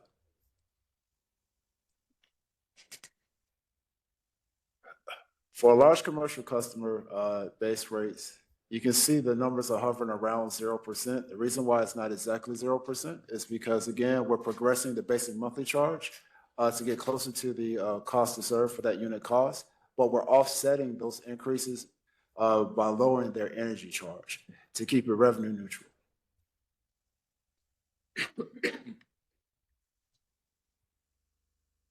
For industrial base rates, our recommendations for, I'll focus in on the middle, it's about a 6.5% increase for April 1st of 2025. And then again, relatively flat in FY 26.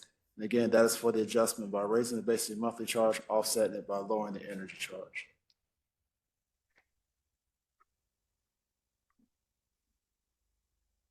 And then the last class, if you recall that at our rate hearing last year, there was a recommendation to delay the adjustments for the interruptible service extra large demand class.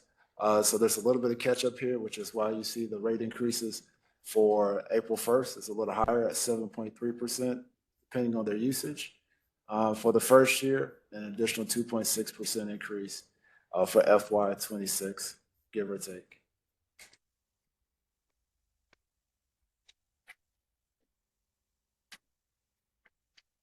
So it was quite a bit comprehensive and robust presentation here. And I appreciate your time and attention and questions concerning all these rate recommendations. As Ted mentioned before, and I'm going to toss it back to him, that this was to have this open dialogue. We have some notes that we've taken. We're definitely going to take that to heart and run a couple more comparisons for you, sir. And we'll be back with some additional information. Ted?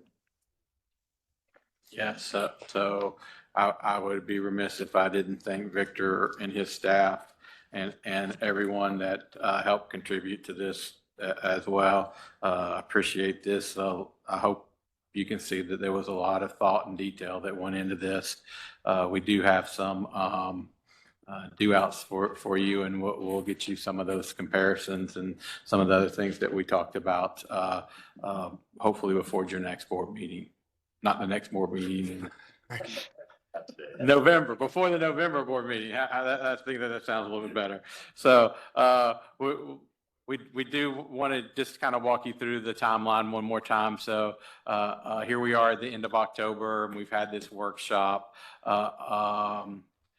We will come back at the January meeting and call for a rate hearing to happen at the February board meeting. And then we will come back to you at the May meeting to get approval for the rate increases and adjustments and everything, so they can go in effect April 1 and October 1. So the good news is, if we can, when we get through all of this, we will not be back to see you guys for several months, because we will go ahead and we're moving from that rate change schedule mid-year to the beginning of the year. And so we would not be coming back to you for another rate adjustment until the beginning of FY27, we would talk about that during right before the budget season. So anyway, that is our plan today. We know we've got some due outs between that today and that January meeting, and we'll bring those back at the November. And if there's more questions and concerns or ideas, be happy to bake that into the cake as well.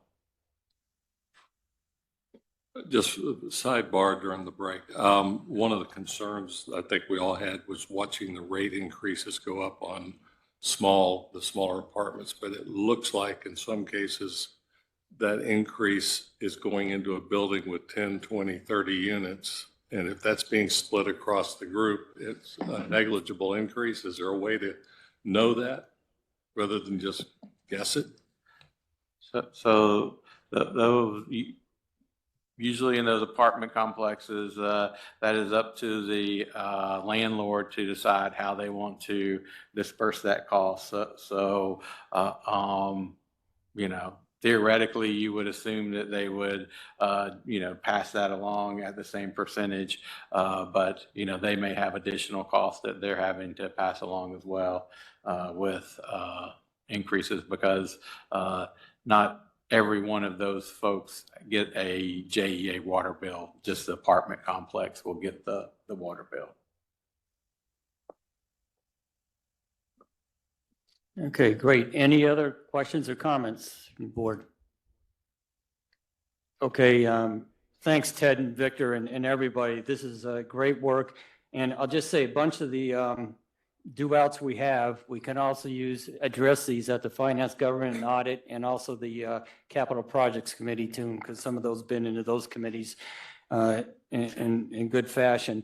And the other thing too is just, I think I can speak for the board. This is good stuff, and we just need to be kept current on it so it doesn't atrophy. Then when it comes time for the decisions and all that kind of stuff, we're not sort of taking a step back and refreshing our memories. So keep this on our radar without a doubt. And then lastly on this, just for the board members, great questions.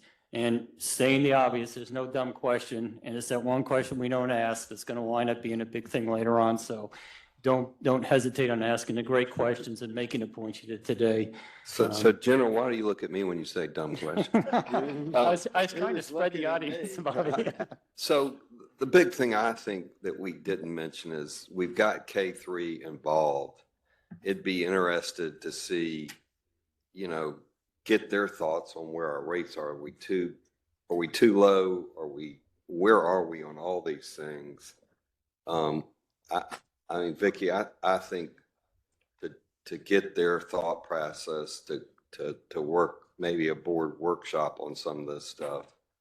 I mean, look at capital, look at where we are competitively, and look at where we are, with rates.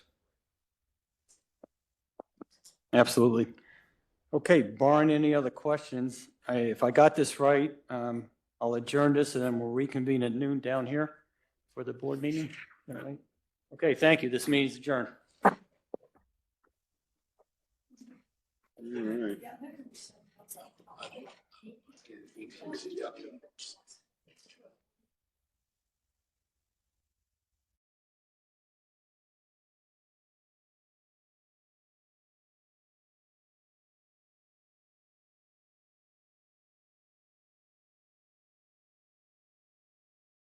During a storm, most often you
During a storm, most often you hear about how we're preventing outages and restoring power after the storm. But have you ever wondered about how we protect your water and sewer services before, during, and after the storm? Well, I'm here with one of our water and wastewater managers, Kyle, and he's going to tell me all about it. My name is Kyle Schottler, and I'm the manager of water, wastewater system operations and customer response. And today, our crews are out continuing reactive work, fixing force mains, ensuring systems are operating properly, just to make sure that our crews are available during the next storm. I never realized that not only do their day-to-day tasks continue, but they might even be more important leading up to a storm. While we were talking, a backup pump was brought in just in case the current pumps had any problems during or after the storm, so I know these guys were really prepared. It was then time to head to our next site where I got to shout out another crew. Everybody say, hi crew! They probably won't admit it, but we're besties. I'm here with Moses, and he's out here with his team making sure that we keep the sewers clear so we can prevent any backups happening during the storm. Moses, can you tell us a little bit about what you're doing here? Yeah, my name is Moses, and we're here cleaning the sewer line before the storm. Making sure there are no blockages is important to avoid backups and overflows. After they were done, Matt was nice enough to show me how to open a manhole with a manhole hook. He even showed me proper technique to make sure I didn't hurt myself when I tried. And I know it doesn't look like I did much, but you'll hear Matt say that I did it. Yeah, tell him, Matt, I did that. Then we were off to our final stop in Arlington. I'm here to talk to Kyle and Paul and learn more about how they monitor sewer levels before, during, and after a storm, especially considering flooding and excessive rain like we've had recently. Hey, I'm Paul, one of the crew leaders, and what we have here is a level monitoring device. If the manhole gets up, we get notified back at our dispatch center, and we can send a truck out here that will unstop the sewer line before we have an overflow. These monitors are maintained by our crews, as you can see here, that come out here, check to make sure that things are reading properly over the network so that we can actually monitor from a local site the performance of our system. What's most likely to happen to a storm event that your crews here might need? Well, rain infiltration and inflow really impact the way that our system works. Because if there's a customer with an open clean out or somebody pops a manhole, it introduces water to our collection system and can overrun. Well, I've learned a lot here today, so I'm going to let these guys get back to work, and I'm going to head back to storm outreach. Bye, guys! When financial hardships hit, people often worry about how they're going to pay their utility bill. Through the First Coast Neighbor to Neighbor Fund, local businesses have the power to help families in need keep their electricity on and light their way to a brighter future. Your gift changes lives. The First Coast Neighbor to Neighbor Fund.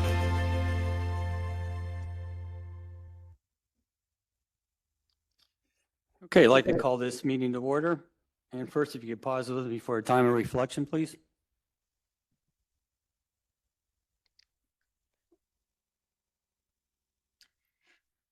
Okay, thank you. And do we have any board member on virtual? So, Dr. I'm here. Faison? Yes, Okay, I'm here. Good, thanks, Zachary. Thank you. Okay, could I have a motion to adopt the agenda, please? All those in favor, say aye. Aye. Aye. Okay, approved. And let's go to a values moment with Gwen Tarpley Davis, please. Good afternoon, everyone. My name is Gwen Tarpley Davis.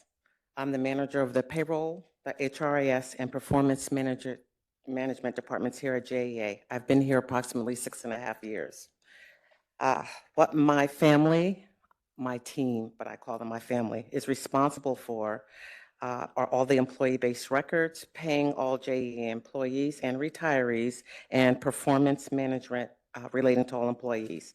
We help our JEA family keep coming back every day for new adventures. For those of you who are here in the boardroom, you all know JEA really loves safety, so please refer to the manuals you may have to make sure that you're doing everything to avoid having any kind of pitfalls. My core value today is integrity. Family integrity is often associated with the values such as honesty, respect, responsibility, kindness. Those values are often central to families and are steeped in their cultures or religions. Honesty forms trust, while respect nurtures mutual understanding. Responsibility teaches individuals about accountability and discipline, while kindness promotes empathy and compassion. My dad taught me to always do the right thing. He told me that if I did something that would keep me awake at night, worrying about the ramifications, then I should not put myself in that situation. My son is a JFRD fireman who I've always taught the lessons I learned from my dad. On his first day of work, he came home upset because another fireman was caught with tattoos on his neck. It was a new policy that forbid tattoos from being worn down the wrist. That employee was terminated. My son had tattoos on 2 fingers, a yin-yang sign and an ankh in homage to my dad. I spent $100 in cover-up cream at CVS trying to tell him to cover it up. I called Kurt Wilson in tears, trying to get him to tell my son to cover up the tattoos. In other words, I tried to get him to lie. Kurt told me that I raised him well and I needed to let him do what he felt was right. My son went in to his manager and was terminated the next day. After a skin graft, plastic surgery, months of healing, he was rehired and reunited with his JFRD family. The moral of the story is live life with integrity and good things will happen to you.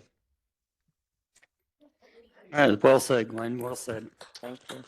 And I just want you to see the pictures there, Kurt and my son when he graduated, and my son putting out a fire, and some of his family at the fire department. Thank you for listening. Very nice, very nice. And kudos to Kurt, too. Good mentoring, Kurt. Okay, comments from the public. I'm not tracking any unless there's some out there. Okay. And Councilmember Boylan, he is predisposed. He gave me a call earlier today, so he's predisposed. Okay, Vicki, over to you for your comments.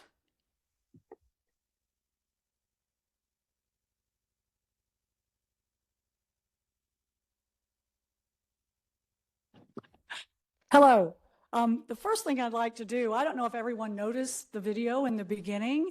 That was from our Instagram feed. And I want to recognize some people who are in there. Jordan Rouston, would you stand, Jordan? Jordan was like the star of the video, and it was put together to help with our storm outreach communications, and also Kristen Head, the manager of shared communications. It was just a great video, and I think it just showed, Kyle was featured on it and some people from Pearl Street, and we got a lot of positive feedback on that share on Instagram, and I think we're going to do more of that and feature our employees in some videos like that. So I just wanted to recognize you too, and good job. Well, It has been a month since our last board meeting, and a lot has happened.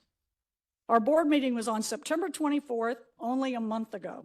Our area experienced the effects of being on the outer edges of 2 major hurricanes since then.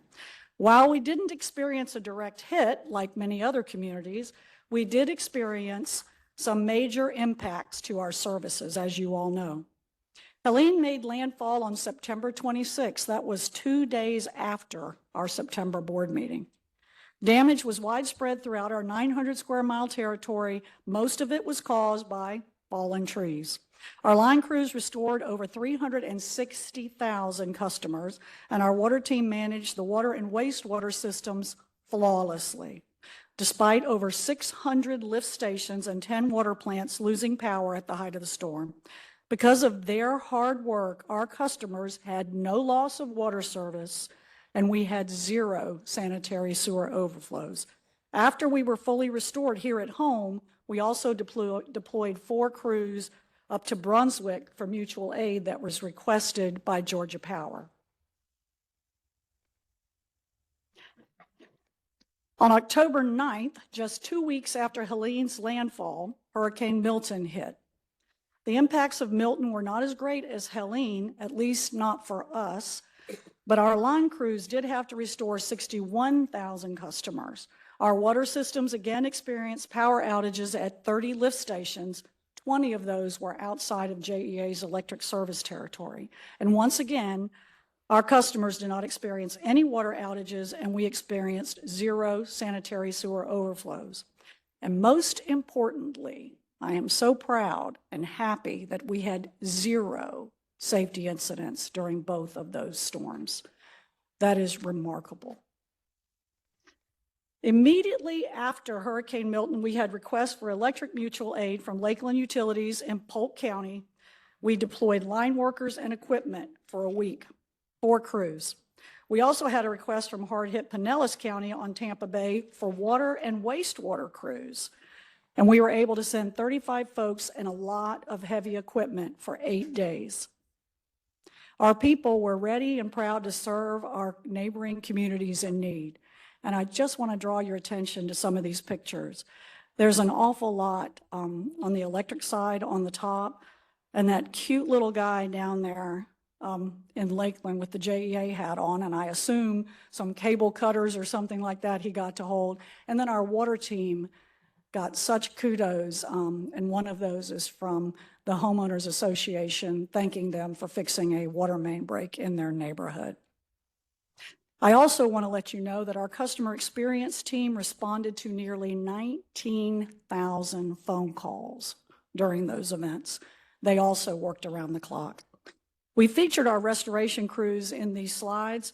However, I want you to know, and I know you do, that the preparation for and the response to and recovery to these storms touches every area of JEA. I also wanted to thank a couple of board members for their support. General DeSalvo showed up at the ERAT, the Emergency Road Access Team Safety Briefing. That was for Milton. There he's pictured with the Fire Chief, Keith Powers. And then Member Stein showed up during Helene at the EOC and also visited our Southside Service Center. The crews really appreciated that, and any board member is welcome to come out one at a time. One at a time, I say again. Next, I am going to recognize 2 of our managers. Would you please stand if you're here, and I know you are. These 2 guys work at Pearl Street with Jackie Shield. Jackie, their director, please stand up. They are part of our water and wastewater operations team. They received an award for excellence at the First Coast Manufacturers Awards Banquet. They recognize outstanding individuals and/or companies for contributions to manufacturing excellence. This is Nathan Rouse, to Jackie's right. Nathan is manager of sewer operations, and Justin Sensor Manager of Water, Wastewater Reuse Delivery and Collection Engineering. They were both honored, and I just wanted to give you even more recognition for your wonderful work, so thank you.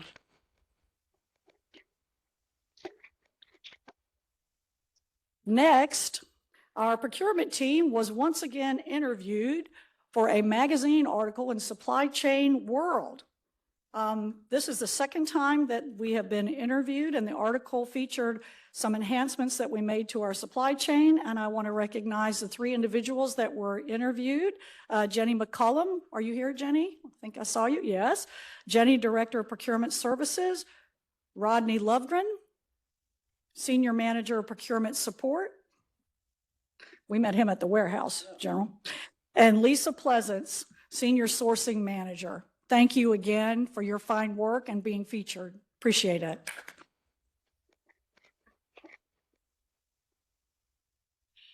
Next, this was a wonderful day.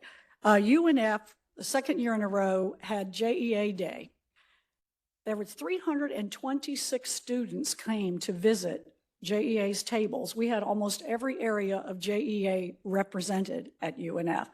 And it was during another market day that they had. 326 students were interested in working at JEA. They also had free corn dogs, irrelevant. But I will tell you the interest was amazing.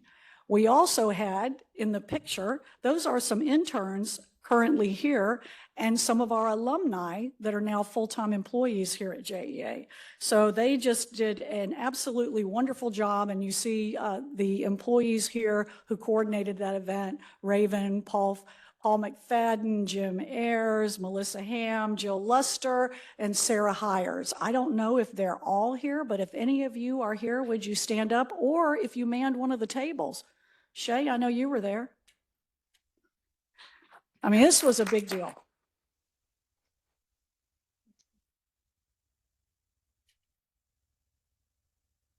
My clicker's not working. Thank you. Back one. Unbeatable team again. JEA hosted the 10th annual Light It Forward Awards. These awards recognize people in local agencies that help people pay their utility bills. To date, over $3 million has been distributed through these agencies. So once a year, we honor 3 individuals who go above and beyond. And this year, we honored Nicole Andrews from the LJD Jewish Family and Community Services Organization, Chris Jones, the City of Jacksonville Senior Services, and Jessica Cloak from Northeast Florida AIDS Network.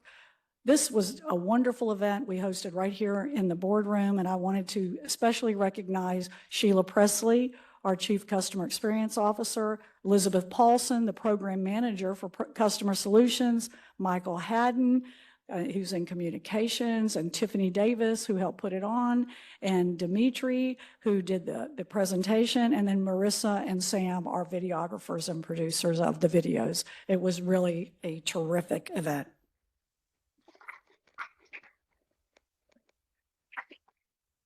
Last but not least, Diane Moser has officially joined JEA. If you remember, she was here at the last board meeting, but she's officially here, and we are so proud to recognize you during the week of the Florida-Georgia game, my fellow Gator. And she comes to us from the city with 30 years experience, and she also has served on the City of Jacksonville Pension Board for 8 years. Yay! Stand up, Diane. Okay.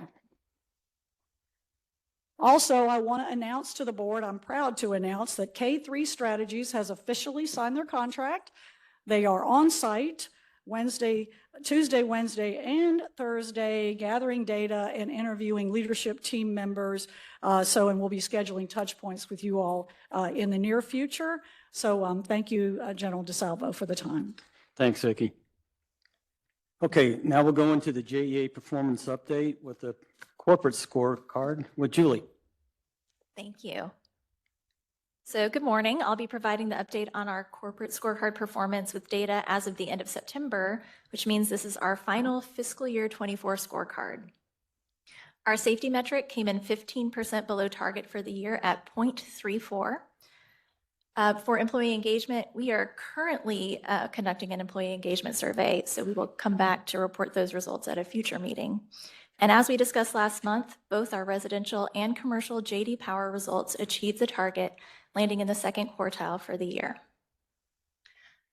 Moving down to business excellence, there are 3 reliability metrics that fell short of the goal this year, and I'll go through each one of them.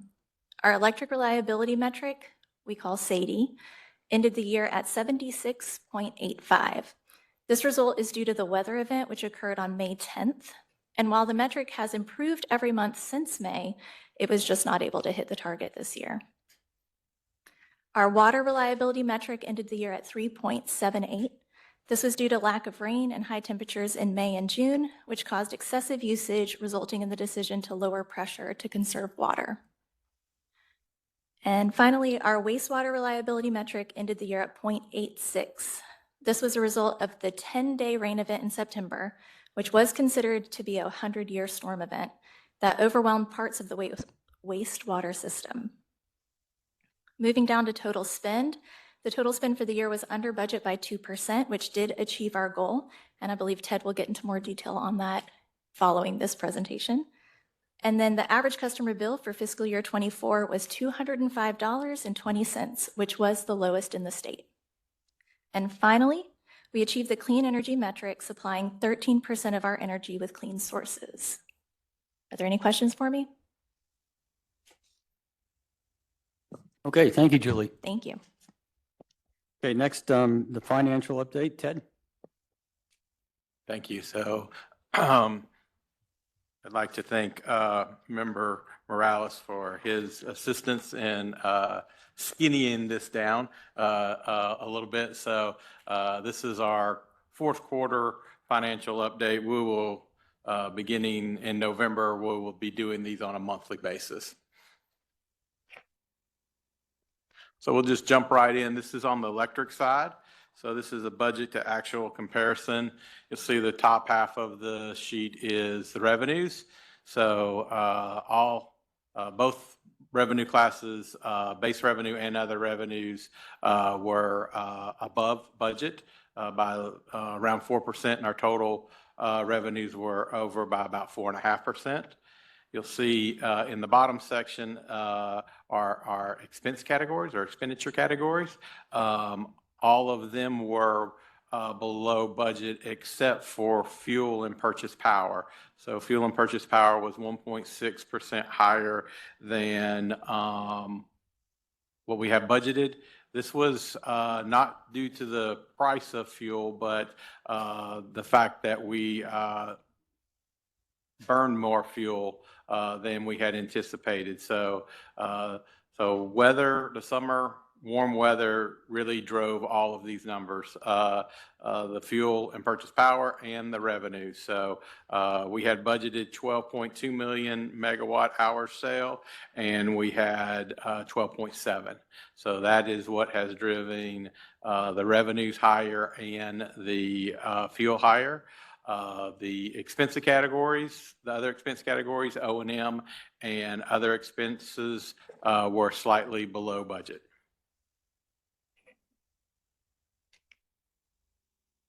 Moving on. So this slide shows the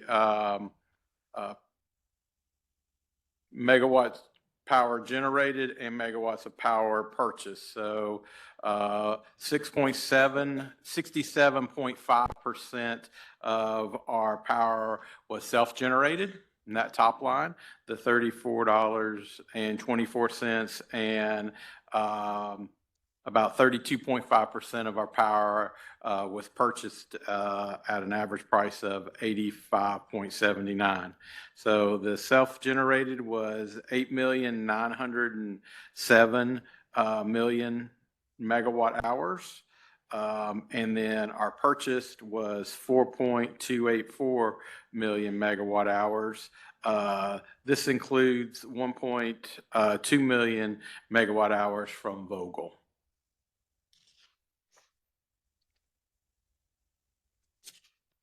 So on this slide, we have three things here. So in the upper left-hand corner, we have our O&M actuals to budget for FY23 and FY24. So you can see O&M was slightly below our budgeted amount. So the spend was at 98% for FY24.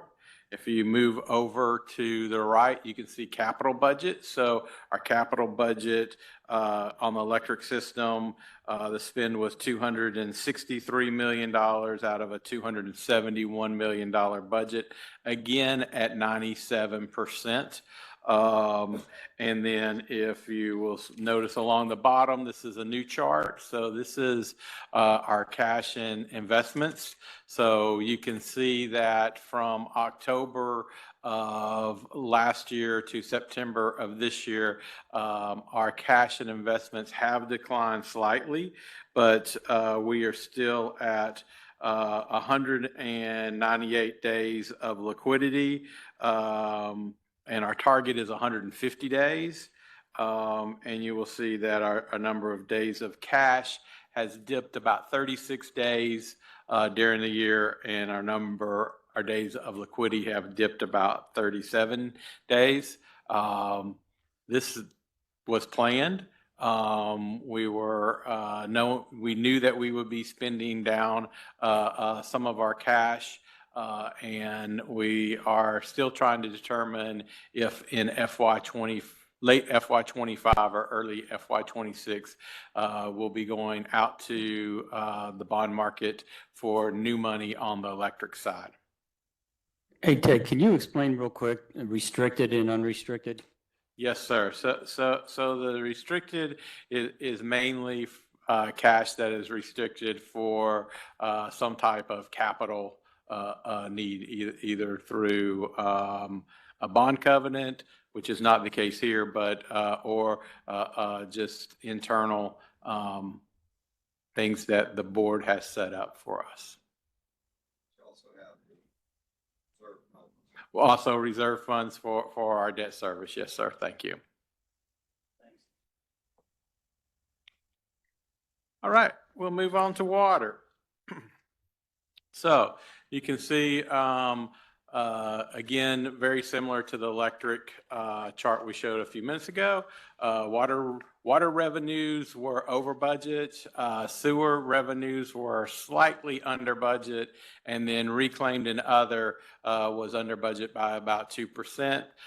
Total revenue was right on market. What drove that reclaimed being lower? Julie spoke about the September rainfall. Because we were having so much rain, we people weren't watering as much. So I believe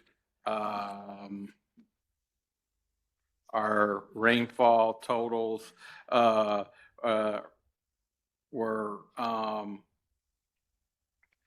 71.81 inches for the year, and a normal year is about 53 inches. So we got a lot more rain this year than in normal.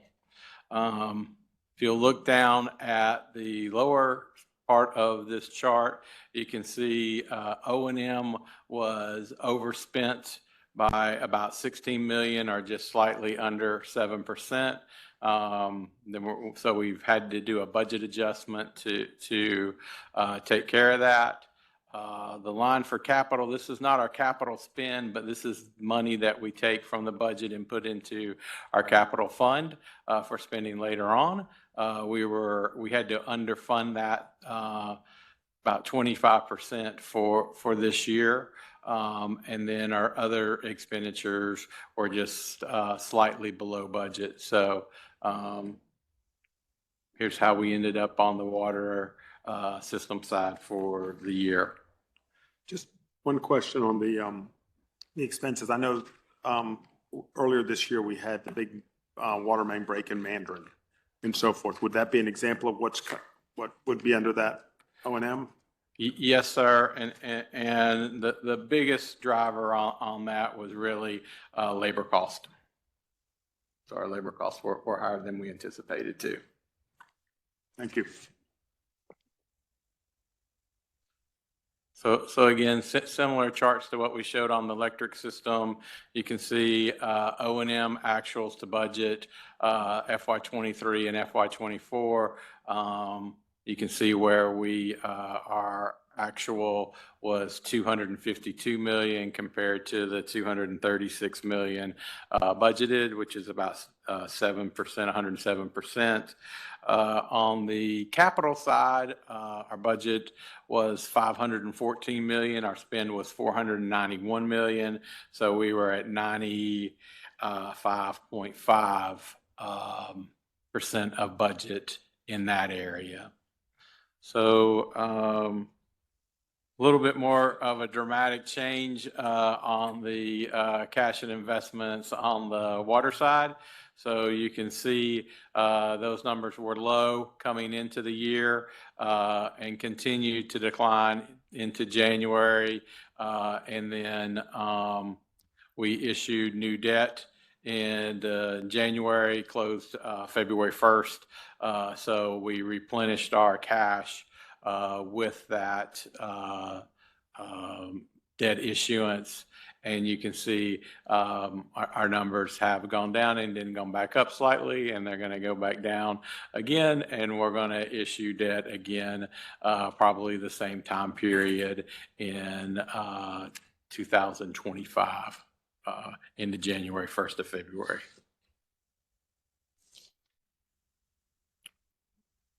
And then here's our scorecard. So you can see that days of liquidity for both system above the target, debt service coverage ratio well above target for both systems, debt to asset ratio above the targets for both systems. So fixed charge coverage ratio. So we almost made it. So we have been showing you this number with 2 decimal places. I debated whether to round it up to 1.6 and give myself a green box. But after listening to Gwen and her story about her son, I thought maybe I shouldn't put the coverage on my fingers, right? So we showed this, but very, very, very close to the fixed charge coverage ratio. And then on water, we were fine. And then happily, I think this is the first time we've had our weighted average yield of investments in the green. So as we've been explaining over the last several months, that's always a lagging indicator for us. And as we did see a rate decreased by the Fed during September, we were able to, we've been able to meet the target now. I'd be happy to answer any questions.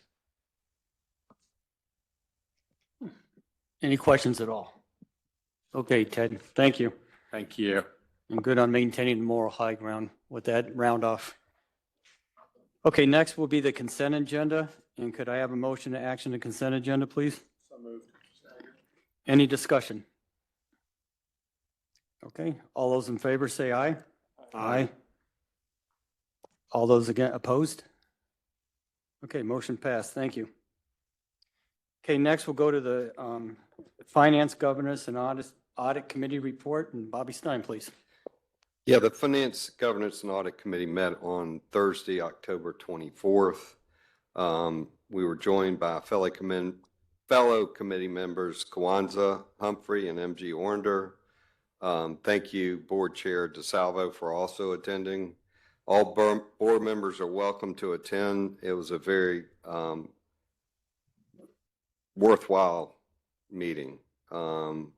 We went through the following items: the quarterly financial review, which we just went through, intergovernment support agreement, which Ted will go through, real estate procurement directive revisions, which Jody will review Riverside Plaza Corporate Cost Participation Agreement, which Jody will review.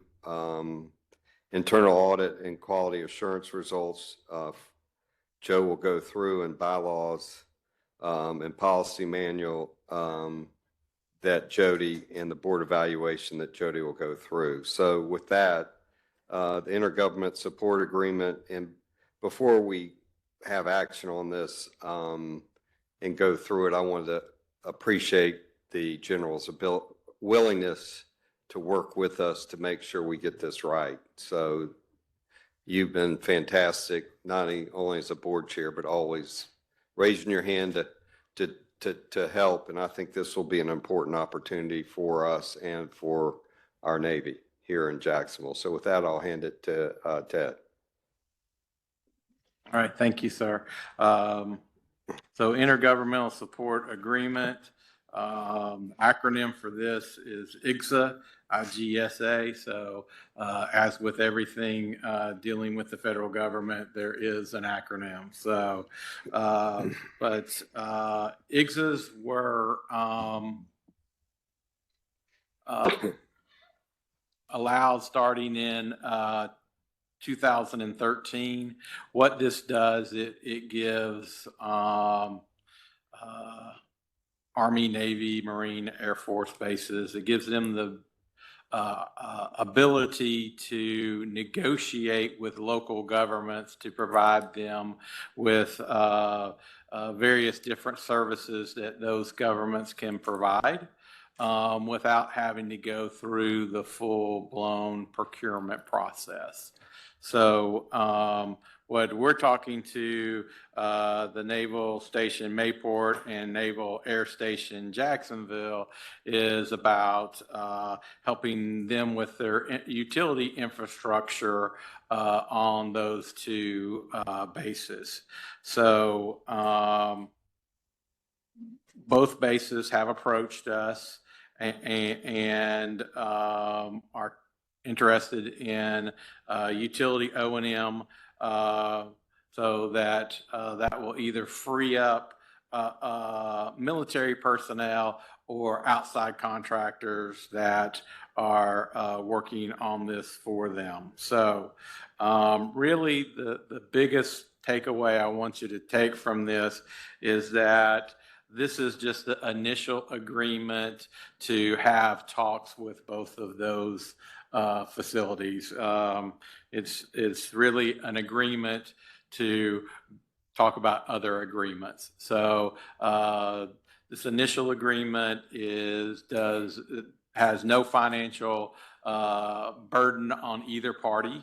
But it gives us the ability to have more in-depth conversations to come back to you with further agreements on helping them with their infrastructure. Most of these agreements are time and material plus. So you know, they would be paying for our crews time that it took, and then whatever materials and equipment that we used, plus some type of adder. Don't know what that adder is. That's what part of this conversation, a big part of this conversation is about.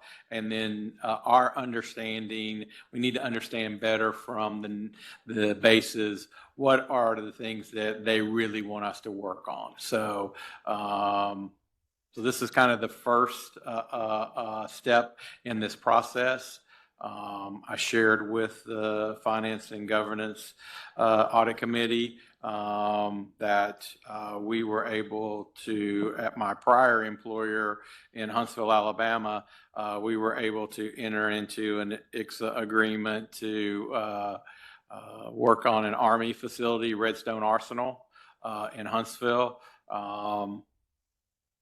It was just getting started as I left, but I know over the last 3+ years, it's been very successful. The Army has been very happy with the level of service that they get from the utility, and the utility has been very happy about having additional revenue streams come in that has helped them offset, I know, at least one electric rate increase. So I'm not guaranteeing anything for us.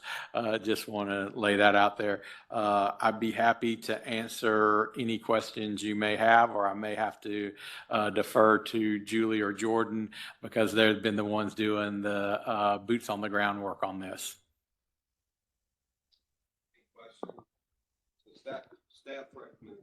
Staff recommends the board approve the agreement.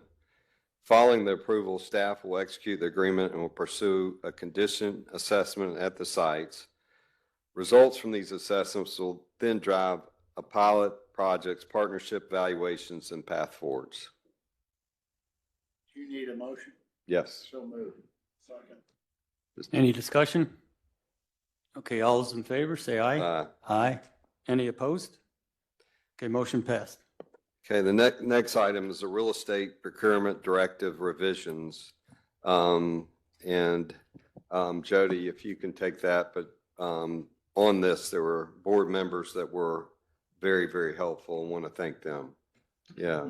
Yeah, thank you through the chair and through the chair of the Finance, Governance, and Audit Committee, Mr. Stein. In accordance with Article 21 of the charter, we're to review and revise our real estate rules and procedures, and we're supposed to review them on an annual basis. Last time we reviewed these and changed them was in August of 2023, so it was time again for us to take a hard look. We made some suggested changes. The two major changes that we talked about at the committee was aligning the surplus property values. Anything under $2 million did not need to come back to board for board approval, was one of the changes, and it aligns with purchases of property as well. So we align those two between surplus and acquisitions versus disposal of properties. And then the other one was to remove the definition for the strategic sites that I think a couple of board members were very interested in. On the long-term strategic sites definition, we believe we had the ability to get to the board in a timely fashion, and that was the flexibility that was asked for that wasn't really necessary, so that's been removed. But otherwise, the directive is the same as it's been in the past, with those couple of changes and a few other kind of procedural minor changes. And so with that, the actual directive is in your materials at Appendix H. But if you have any questions about the suggested changes, I'd like to entertain a motion to approve it. Yes, staff requests the board to approve the revised real estate procurement directive. So moved. Second. Okay, any discussion? Okay, all those in favor say aye. Aye. Any opposed? Passed. Thank you. Next item is the Riverfront Plaza Cost Participation Agreement. Jody. So this is the former Jacksonville landing site, in which there's a redevelopment for future redevelopment, and working with the DIA to secure easements for existing JEA infrastructure at the site. It was determined by the DIA that a portion of JEA's subsurface electric infrastructure conflicts with future redevelopment of the site, and requested JEA relocate its facilities. JEA designed the relocation at an estimated cost of $3,701,250. DIA requested JEA cost participate in the project, and both parties have agreed to a 50-50 cost participation split for the project. So JEA's estimated cost to participate would be $1,850,625. I'm not doing the roundup either. I was going to say 2.7 and 1.8, but I wanted to be very specific as to what the cost participation amount for JEA would be the $1,850,650. So Jody, just go through. We will be controlling the construction, number one. Number two, that we verbally agreed in the past, not that the past CEO verbally agreed to move forward on this. Yeah, that is correct. And we've got Lori Boyer from the DIA. I'm sorry, I should have recognized you. Lori Boyer from the DIA is here, and the past leadership had agreed to participate with DIA for this project.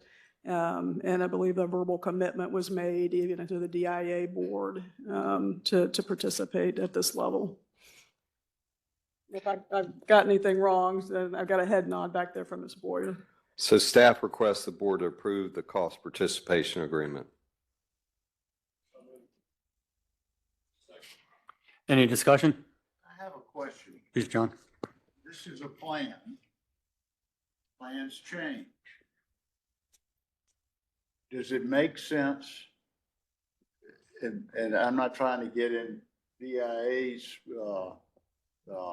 way on anything, but it would seem to me that we should make sure that we don't move these wires unnecessarily. And so I would suggest that we wait till the last possible minute to do that, and not just doing it to make a plan look good. But do you want I Lori haven't been to? part of this. This is, I'm probably way out of line, but. No, that was discussed at the. It was good point. discussed. Yeah, we discussed this. Lori, do you want to comment?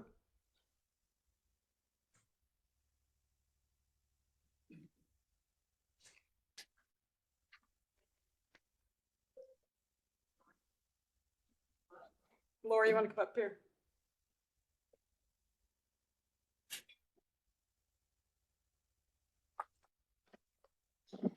Thank you. Lori Boyer, CEO, Downtown Investment Authority. The timing is such that this relocation really needs to happen sooner rather than later because it impacts the ability to develop phase 2 of the park, which is supposed to follow on immediately upon completion of phase 1. Phase 1 of the park is supposed to be completed in December of 25. And so we really want to have the line relocated as quickly as possible so that there's no delay in completion of phase 2 of the park, which is already funded, already part of the city CIP. So it is not exclusively for the private development pad, which may or may not be under construction by that same timeline, but the park will be. And this relocation has to occur in order for the park to be developed as well. Thank you. As far as any other conflicts, I guess the concern is that if there's, sorry, I'm asking board questions, but there's the new alignment, we don't anticipate there being conflicts with the new alignment. Jordan? No. Okay.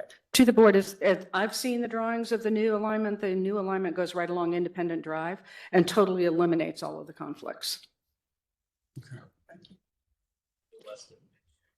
To the west of the Main Street Bridge. Okay, good. Any more questions or discussion? Okay, all those in favor say aye. Aye. Any opposed? Motion passed. Thank you. Thank you, Lori. The fiscal year 25 internal audit plan, Ted, you can walk through. Lee reviewed the plan, did an excellent job, but if you want to walk through just a summary. Yeah. All due respect, I'm going to pass this over to Jody because internal audit's her group now. So. Okay. Yeah, this meeting was heavily weighted towards governance and audit and real estate. And like some of the governance items fall under my umbrella as the chief administrative officer. But the internal audit plan for 2025 was presented at the committee. And it's also in your package, Appendix J. And I don't have it pulled up for this meeting since it was discussed in the committee. So, but Lee Montanez reviewed the audit plan process and the calendar, as well as a list of proposed audits for 2025. And the staff is going to request that the board approve the 2025 internal audit plan that the committee approved. So staff requests the board to approve the fiscal year 2025 internal audit plan. Any discussion? Okay, all those in favor say aye. Aye. Any opposed? Okay, Okay. passed. Regina, the board bylaws and policy manual. Thank you, Mr. Chairman. Thank you, Mr. Stein. Again, as part of your obligations to review your governing documents held in the charter, the chair started this initiative a few months ago to get us to review the bylaws as well as the policy manual. Thank you, board members, for your input and allowing us to ask a few questions and get guidance. With that, we've updated the board policy manual to provide some additional information. It's being more explanatory. The purpose of the manual is to give you guidance and guidelines, and the purpose of your bylaws is kind of to spell out the rules for your governance. With that, we went through during the committee meeting, got edits, we've revised it. The copy is provided in your materials. What we're asking for, one of the asks, and it came primarily through the finance group, was that we separate your bylaws and your policy manuals for efficiency purposes. However, we will administer those documents as one on the administrative side to keep track of changes. We'll also be bringing it more often to you. I think it had been probably 2 years since you took a look at it or did a comprehensive review of it. So I'll be coming back to you annually for updates and changes. And with that, I'd also like to thank Brad Boltheis and Christine Vallier, if you two will stand. They're two of the attorneys that have also been added to our team to assist with supporting JEA operations, and they were very instrumental in getting the updates and changes and also vetting questions. If you have any questions for me, I'm available to answer those. Well, I also want to mention that a lot of board members had great input, number one, and for separating it helps the finance team as far as, bond financings, they're interested in the bylaws, but the policy manual. So it streamlines our ability on financings. And I think a lot of great work, Regina, with you and your team and board members that had input. So there's an action item there. Move approval. Second. Any discussion? Okay, all those in favor say aye. Aye. Any opposed? Pass, thank you. Great work, Regina, by you and your team there too on this. Annual board evaluation. So the last thing that was discussed at the Finance, Governance, and Audit Committee was the annual board evaluation, your self-assessment. And the board policy manual in the Appendix A2, there's a list of criteria in which you score yourselves on how you're doing as a board. We will be providing, Melissa will be providing an electronic version of that criteria for you to score your self-assessments. And we'd hope to get them back by December 2nd. And then Bobby, as the committee chair, will read out the results at the January 28th board meeting. But if you have any questions about that process, please reach out to me or Melissa. That's not an action item. Yeah, thank you. And the next committee meeting, General, will be January 20th, 2025. And it was great having you there. Anybody else join? It's very good discussion and very helpful discussion. Great, thanks, Bobby. And again, thanks for your leadership on that committee. And I can't emphasize again, between that committee, Capital Projects Committee, and all of ones, just great staff support, great leadership by the committee chairs on this, so I appreciate that. And I think we're making a lot of headway on that. Okay, now, is there any old business to discuss? Okay, nothing heard. Any new business or open discussion? Okay, and let me go with my chair's report. A few items. As your representative on the American Public Power Association Policy Makers Council, I got that right without stumbling. We are watching out for a few things. One, there's numerous initiatives that are on pause pending the election outcome. And something sort of significant that I want to bring to your attention is At the federal level, there's a low-income household water assistance program that's under the Department of Health and Human Services, but there's also a low-income home energy assistance program under the same agency. And the potential issue that the policymaker councils want to bring to the federal level is both initiatives may be competing for the same funding source. And it could be either or, and not necessarily advantageous to both programs. So that's on the policymakers council's radar. Again, nothing's going to really happen until after the election gets sorted out. And then also tax exempt municipal bonds might be at risk too. Again, more to follow on that. Back to the board policy manual, I just want to emphasize a few things. First, again, I appreciate the superb input from the board members and the superb staff work in updating our board policy manual, and also inputting the necessary edits to maintain that we're in the city compliance with the city charter, which is absolutely critical. I want to highlight a change to virtual attendance. Board members must request virtual attendance through the chair at least 7 days prior to the board meeting. The goal is for board members to attend at least 70% of the meetings in person per year. And additionally, when a vote is necessary and a board member or board members are attending virtually, we'll go to a roll call vote, and that'll be taken in order to prevent any confusion on each board member's vote.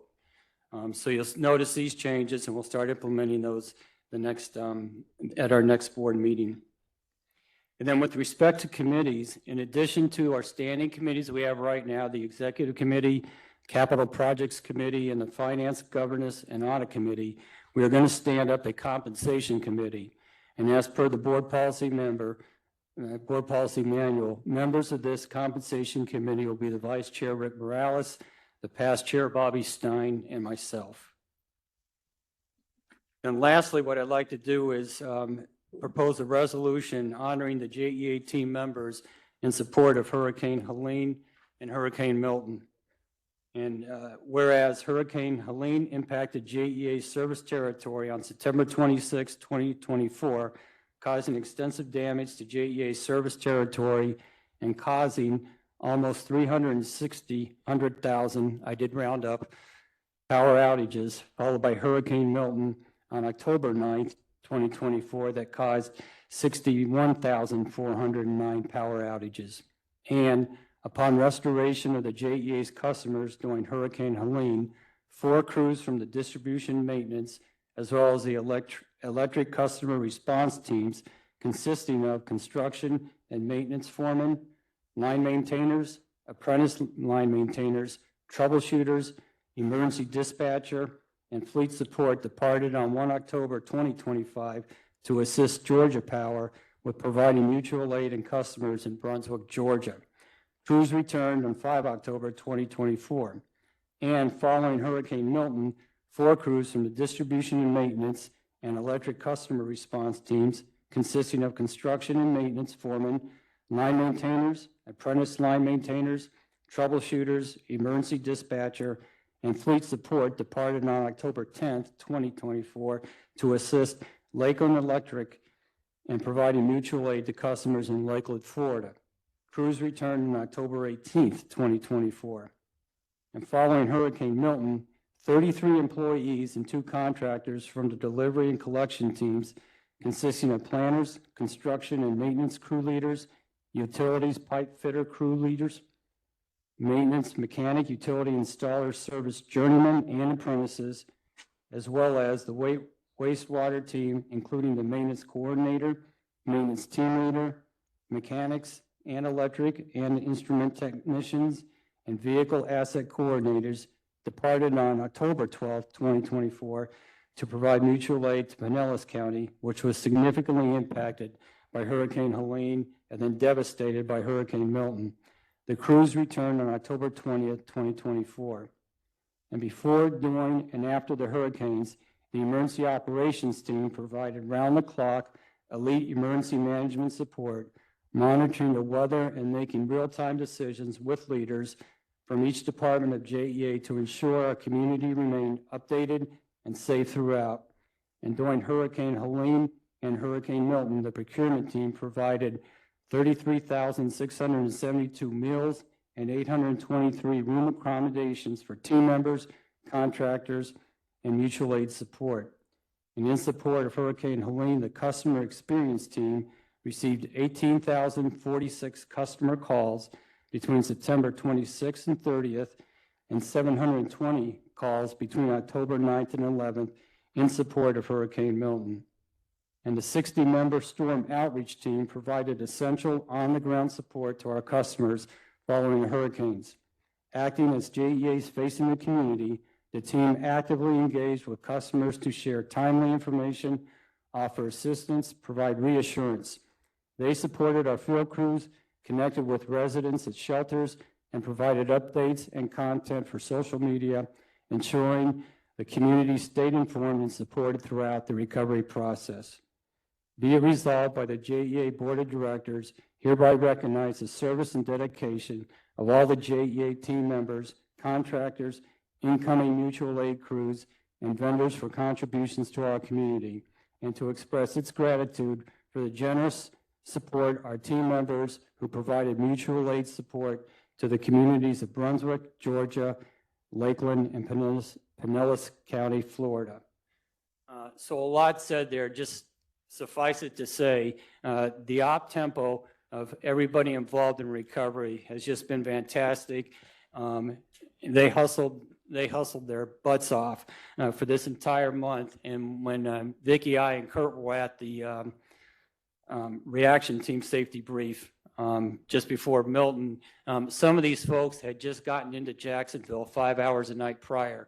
So they were doing incredible work hours, very exhausting, no injury, safety, which just goes as a testament to their dedication, the supervision of all these great workers, and their attention where there's no mission that's routine. They take everyone seriously and they perform brilliantly.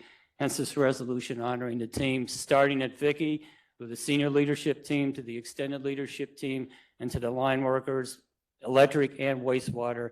Y'all did a fantastic job, and just board members, I'd ask you to join me in a round of applause for their efforts.